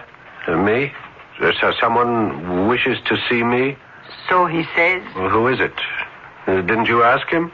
He spoke as though he knew you from elsewhere, as though you were old friends. Carl? Did he say his name is Carl? I told you he didn't say. I didn't ask. Yes, of course, it's Carl. Who else could it be? What shall I say to him, your friend Carl? Well, ask him kindly to come up at once, if he will, or I'll come down. Anything at all. Tell him he's most welcome. Would you believe it? I was trembling all over. Clumsily, I tried to put the room into some kind of order. I kicked books under the bed. I scraped together papers and notebooks from my table and tried to stack them into a semblance of neatness. I patted the narrow little bed and drew the spread more evenly over its lumpy surface. I was scurrying about like the most frantic housewife when I heard Carl's voice from the doorway. It's only I, you know, Godfrey. Only you, Carl. Carl, come in, please. Sit down. Carl, I am so happy to see you. You don't know. You just don't know. I am happy that you are happy. To have someone to talk to, someone like you, someone who understands. I did not know till this very moment how much I have needed someone I could talk to open my heart to. Wait now. You mean there's been no one here in Paris? No. No one at all. I have spent my time at the Sorbonne, in the libraries, in the museums. But Gottfried, no one can live entirely within libraries and museums. Yes, I know. The moment I saw you standing there, I knew. It begins to look as though I gave you bad advice, counseling you to come to Paris. No. It was sound advice. At least it seemed to be at first. Paris seemed to be the tonic I was needing. At first, you say? Well, then what? Well, wait, I haven't offered you anything to drink. Must have a bottle of wine around here somewhere. Yes, here we are. Cheap sort, I'm afraid. Very ordinary Beaujolais. I'm sorry, I could go out. Gottfried, don't excite yourself. Think of whom you're speaking to. It's Carl, your friend. Think of all the evenings we shared a bottle of the cheapest wine and found it sufficient because of the pleasure of each other's company. Yes. Now, can't we open this bottle in the same spirit? Of course we can. Forgive me. My manners have grown coarse. It comes from being too much alone. There must be another glass somewhere around. I'm sure I had one. Oh, here we are. Now, Carl. Gottfried. To friendship. Our friendship. Yours and mine. You know, I am beginning to feel almost like a man again. Tell me what has brought you to this sorry state. The blood. I beg your pardon? You said the blood? You know how wildly enthusiastic I was with the political theories of the revolution and the philosophy behind them. They seemed to open a vista of progress for mankind. A wide and open road down which we could travel toward the perfect state. You were always one to look for perfection. And why not? Why not? Well, why were we put on earth if not to search for the perfect state? Are we supposed to wallow in the mediocre and pretend that it suffices? Roll about in filth and call it good? Is that our reason for being? Is that what we were created for in God's image? Dear friend, you must try not to excite yourself. Excite myself? It is enough to drive me mad. That the visions were all forsaken and the visionaries turned to killing. The dreams were trampled and the dreamers drowned themselves in blood. Carl, there are times when I think it has done just that. You mean? Listen to me, Carl. Let me tell you something. I must tell someone. There's only you. No one else. Of course, Gottfried. You can tell me anything. Carl, in the most ancient part of Paris, where the Hotel de Ville lies, you know the place? I have heard of it. On the Place de Grève, the open space in front of the Hotel de Ville. That is where they have erected the guillotine. I have heard, yes. This instrument of death stands ever ready. The scaffold runs all day with blood. All day, each day. Victims are dragged there and made to kneel. A heavy blade is released. It slides swiftly down vertical guides. And the head of the victim, oh Heavenly Father, it is too horrible, too terrible. I can't endure it. You mustn't take these crimes upon yourself. A revolution has never been accomplished without shedding blood. Yes, but this has become a mania for blood, an insatiable thirst. Even now, at this moment, while the city sleeps, that horrible engine stands, grim and silent, waiting for fresh victims. It sickens me. It congeals my heart.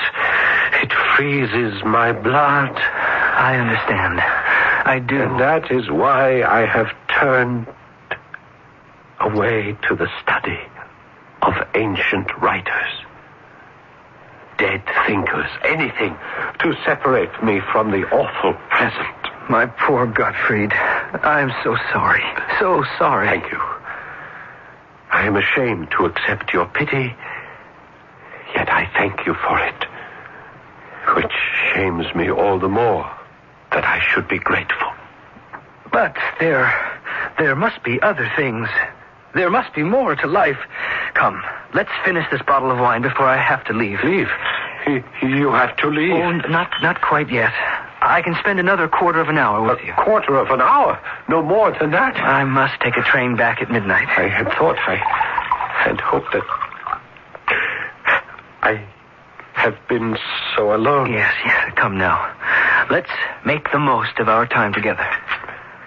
Drink up now, and we'll talk of pleasant things. Such as... Yes, such as what? Well, such as women, for example. Surely there are women in Paris who have taken your fancy. Oh, yes. Yes, many. Well, there now. You see? Things are not all black and gloomy. Of course, I have not met any women. I haven't the knack. I've never had it. You know that. Well, I thought that here, in Paris, you might, acquire it.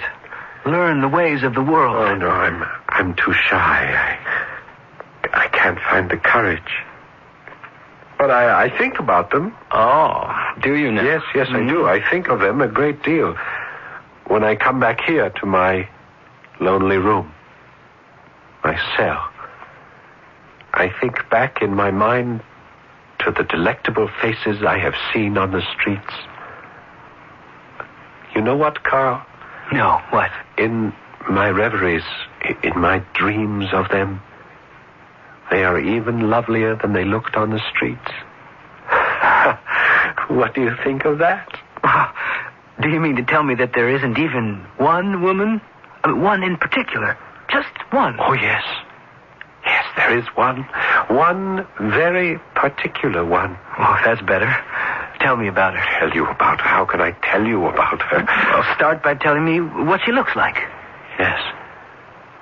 Well, her skin is very pale.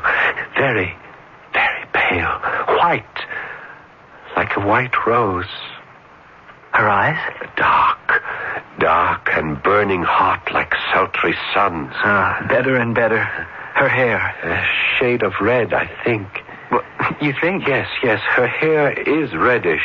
Some might call it somber. But against the pallor of her skin... And her name? Her name? What about her name? Well, aren't you going to tell me the name of your lovely? She has no name. Why should she have a name? Gottfried, are you drunk? I have never given her a name. Why should I? She is my dream. You only dream of this woman? She's not real? She doesn't exist? She is real to me. She exists in my dreams. She lives in my thoughts by day. She haunts my dreams by night. Don't you understand? I love her. Oh, my poor friend. I shall always love her to the end of my days. So, you see, I am not quite as lonely as you thought. Not at all. Not lonely at all, because she is with me at all times. Yes, I see. I think I see. Dear friend, it is getting on for midnight, and I have a train to catch. Will you walk with me to the station? Of course I said I would, and I did. Though it was a stormy night, claps of thunder were rattling among the high houses of the narrow streets. Lightning flashed now and again, and the rain that began to fall seemed to drop into my heart as much as on the cobblestones.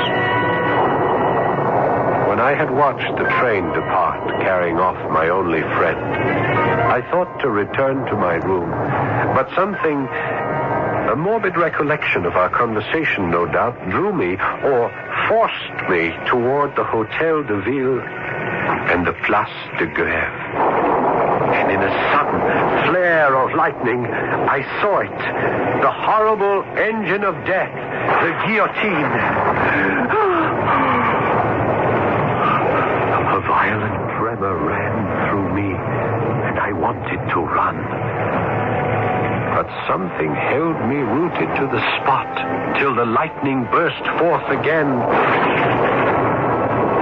And there, by the guillotine, I saw a shadowy form, all dressed in black, a female form seated on one of the lower steps of the scaffold, leaning forward, her face in her lap, her long, disheveled hair hanging to the ground. Her long, reddish hair.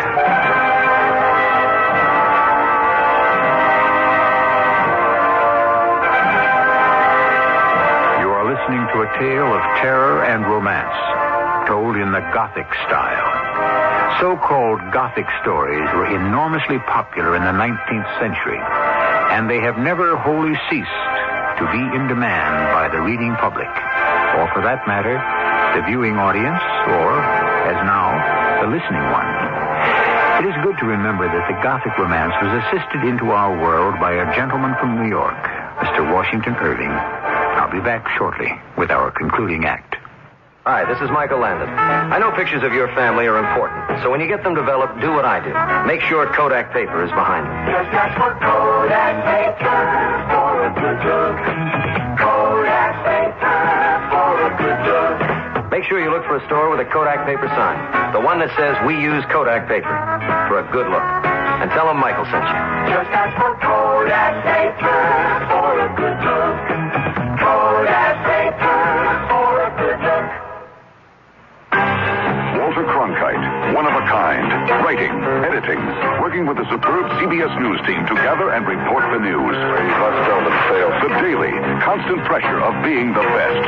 And there's only one place you can find this anchor man, this editor, this team. Good evening. After strong trust, Cronkite and Company, only on the CBS Evening News. Monday through Friday on the CBS Television Network.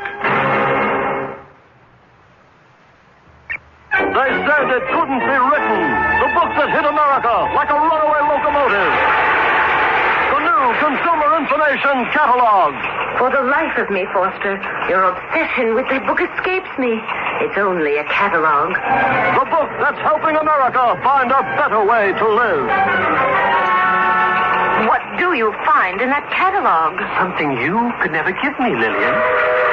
More than 200 back-filled federal publications listed inside. Booklets on home and car repairs, weight control, keeping household records, and more. I read them all to be the man you want me to be. That's a lot of reading. The book you have to read from the Consumer Information Center of the U.S. government. The new Consumer Information Catalog. It's free. Just write to Free Catalog, Pueblo, Colorado, 81009. That's Free Catalog, Pueblo, Colorado, 81009. Send for the book. Don't wait for the movie. Tomorrow night's Mystery Theater deals with a man who literally fought windmills. Hear the adventures of Don Quixote at 11:05 on KFAB. But now we return to Act 3 of The Guillotine.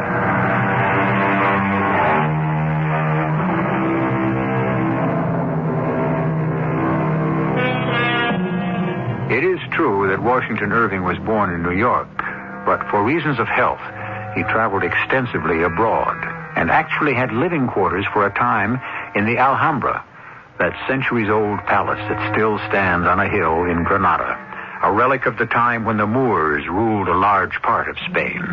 In fact, you can go there today and see the very rooms he occupied.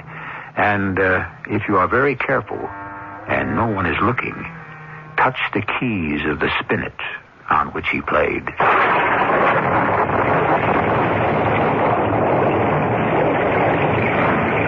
I stood in the teeming rain and gazed at the woman in black who sat on the steps of the scaffold. There was something awful in this solitary monument of woe. She looked to be a woman of some distinction. Who could it be but some poor mourner whom the dreadful axe had made desolate, who now sat here heartbroken on the strand of existence from which all that was dear to her had been launched into eternity. I could not leave the Place de Grève without speaking to her.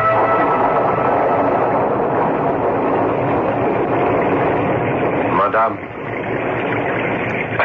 your pardon, Madame. I would not intrude upon your solitude, but neither can I pass by and leave you here alone. The storm, the hour of the night. Let me lead you away from this gruesome place. Let me take you to your friends who will cherish and take care of you. Madame? I have no friends. Oh, Madame, such a one as you. I have no friends on earth. The guillotine has taken them all. Is that what you mean? My heart weeps for you. But if there are no friends to give you refuge, at least let me take you home. I have no home. But in the grave. Oh, Madame, I know I am a stranger to you. You have no reason to trust either me or my intentions, but if you would permit me to offer you my protection. I am a poor student, Madame. I am not even a native of Paris. I live in the most humble hotel in the Latin Quarter. Such as it is, I would be honored, happy, if you would let me place my single room at your disposal on this most wretched of nights. You seem very kind. Very sincere. Thank you, Madame, for understanding. Then you will come with me? You will permit me to enlist as your protector? Monsieur, my fate lies in your hands.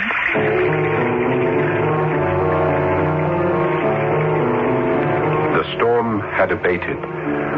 All Paris was quiet. That great volcano of human passion slumbered for a while to gather fresh strength for the next day's eruption. I conducted my charge through the ancient streets of the Latin Quarter, by the dusky walls of the Sorbonne, to the dingy hotel where I lived. The hour was late, and I had to ring for the concierge. Coming. Oh, don't be afraid of her. She's cross, but really kind. Thank you. Thank you, Madame. I am so sorry to trouble you.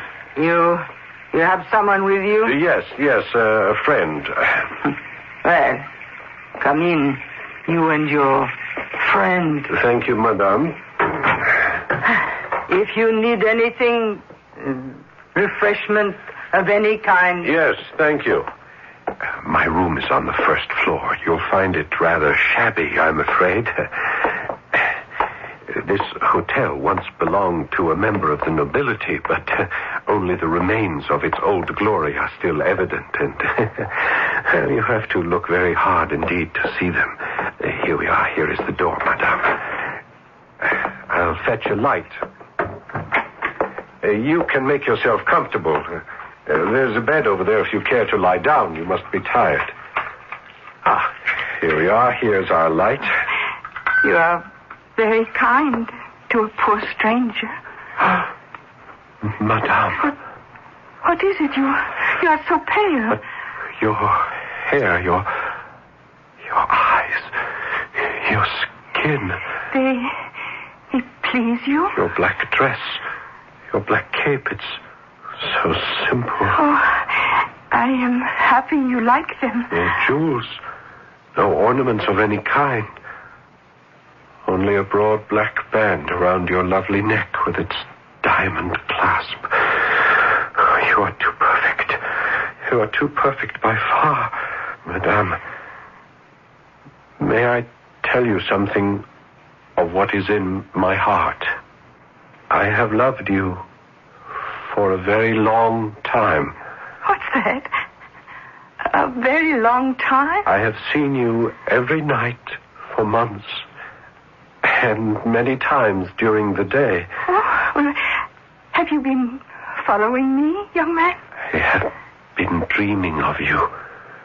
Asleep at night, in trance during the day.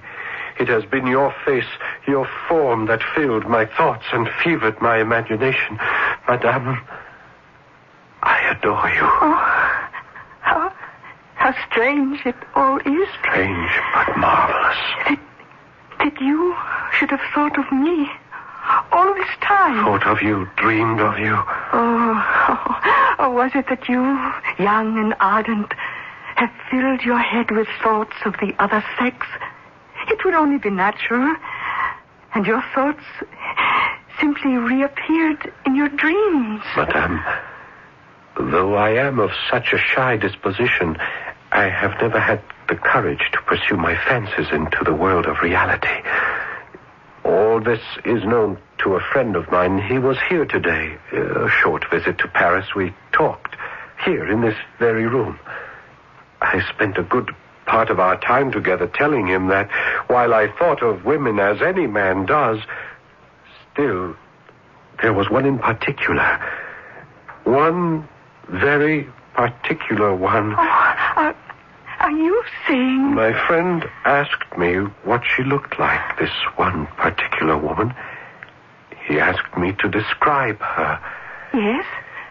And I said her skin is white as a white rose. Oh. Her eyes are dark like sultry suns, and her hair a certain shade of deep red. Oh, my dear. Surely such a miracle that you have come to life, that you sit here in my little room in all your beauty and desirability. I told my friend this evening, I said, do not pity me because I love this woman of my dreams and shall always love her. Oh. And what did he have to say to that, your friend? I think he understood. At least he accepted what I said as truth, as my truth. But then it was time for him to take his train. We said farewell. I started to walk back here. And then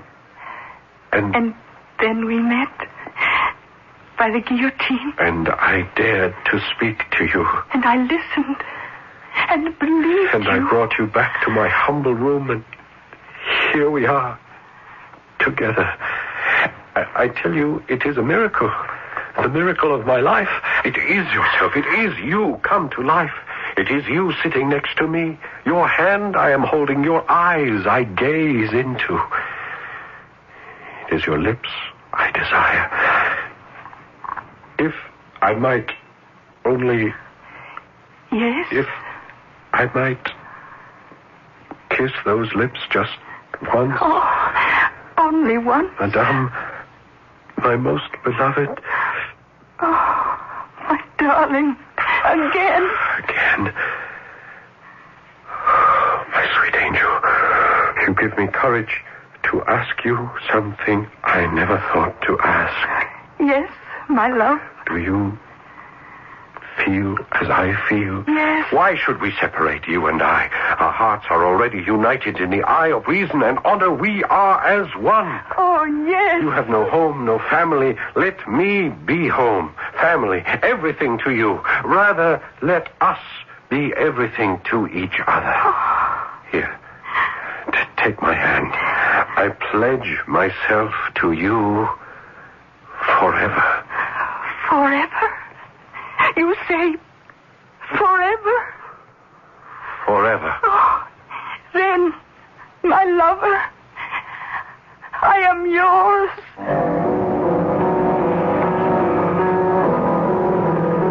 The next morning, in order not to disturb my beautiful sleeping bride, I crept cautiously and quietly from our bed, and as quietly dressed myself and went forth early in the day to look for larger quarters, since it was clear to me that my situation had so changed as to make the tiny student's room quite inappropriate. When I returned from my search, I stopped to speak to the concierge, who quite clearly was taking a certain enjoyment in my clandestine affair. Good morning, monsieur. Morning. Will you be wanting a small repast, you and the lady? A coffee, perhaps? A croissant? Yes, that would be very nice. Thank you. The lady has not asked for me. No, monsieur. Nor has she gone out. I've watched for her. No, she still sleeps in your room, I believe. Thank you. I'll be up in a moment with your coffee and croissant. Thank you so very much. We'll both appreciate that.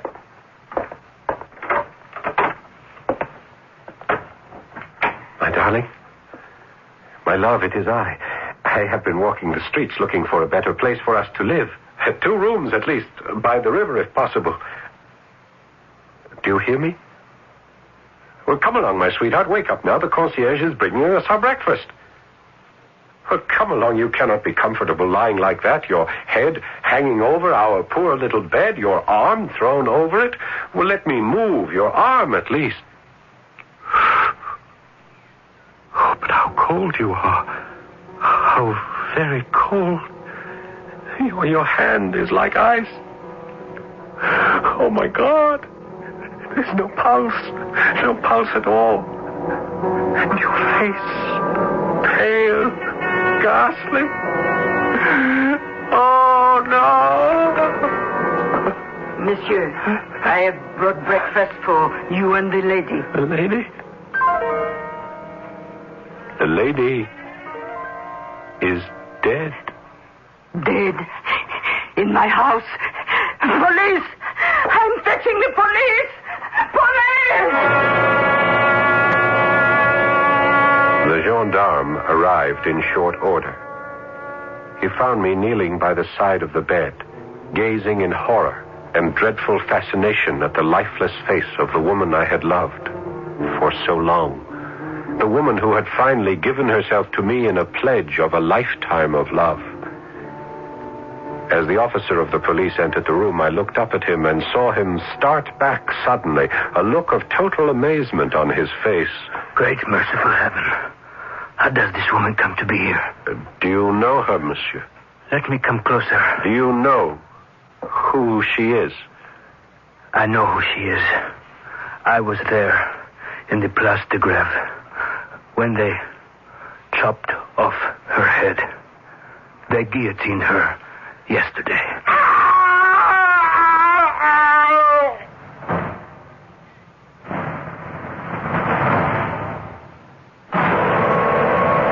I hardly know how to tell you what happened then. The policeman leaned over and unfastened the black collar with the diamond clasp that encircled the neck of my beloved. And horror of horrors, her beautiful head rolled upon the floor. And then I knew.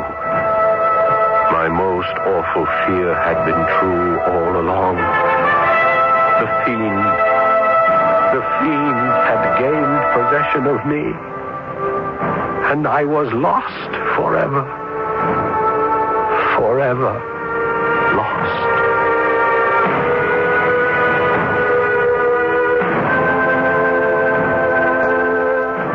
There is a postscript to this story, appended by Washington Irving, and I shall read it to you.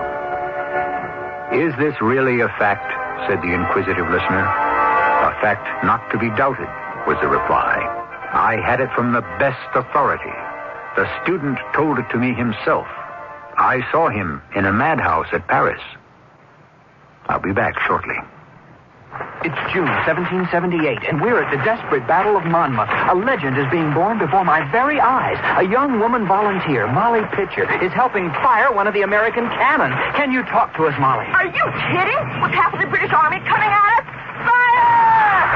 Isn't this hard work for a woman? Hot and hard? Try cooking in a colonial kitchen sometime. Man or woman, we've all got to help our country.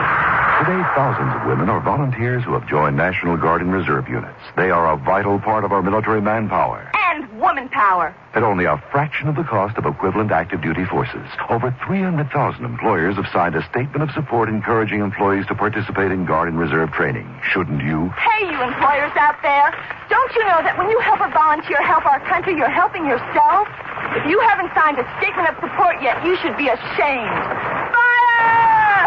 By employer support, Arlington, Virginia 22209. A public service on behalf of employer support of the Guard and Reserve and the Advertising Council.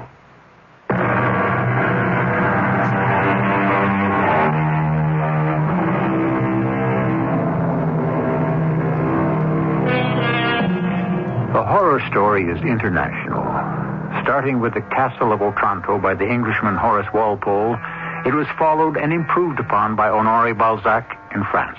And in America, it was carried on by Washington Irving and brought to a peak by the genius of Edgar Allan Poe. Oh, yes, the horror story is here to stay. Our cast included Paul Hecht, Don Scardino, and Bryna Rayburn. The entire production was under the direction of Hyman Brown. And now, a preview of our next tale. Oh, Rosinante, whoa! To me, to my poor ignorant eyes, I could have sworn they were windmills. If you are afraid, say your prayers. I'll meet them all alone. You stay here, Sancho. What are you up to, my lord? Stand your ground, you cowardly knaves!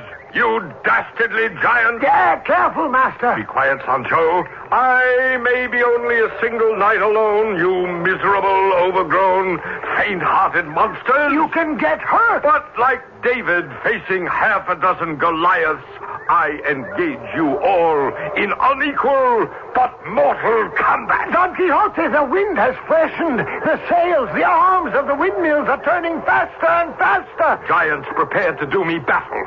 Like David, it is your death or mine. Radio Mystery Theater was sponsored in part by True Value Hardware Stores and Contact, the 12-hour cold capsule. This is E.G. Marshall inviting you to return to our Mystery Theater for another adventure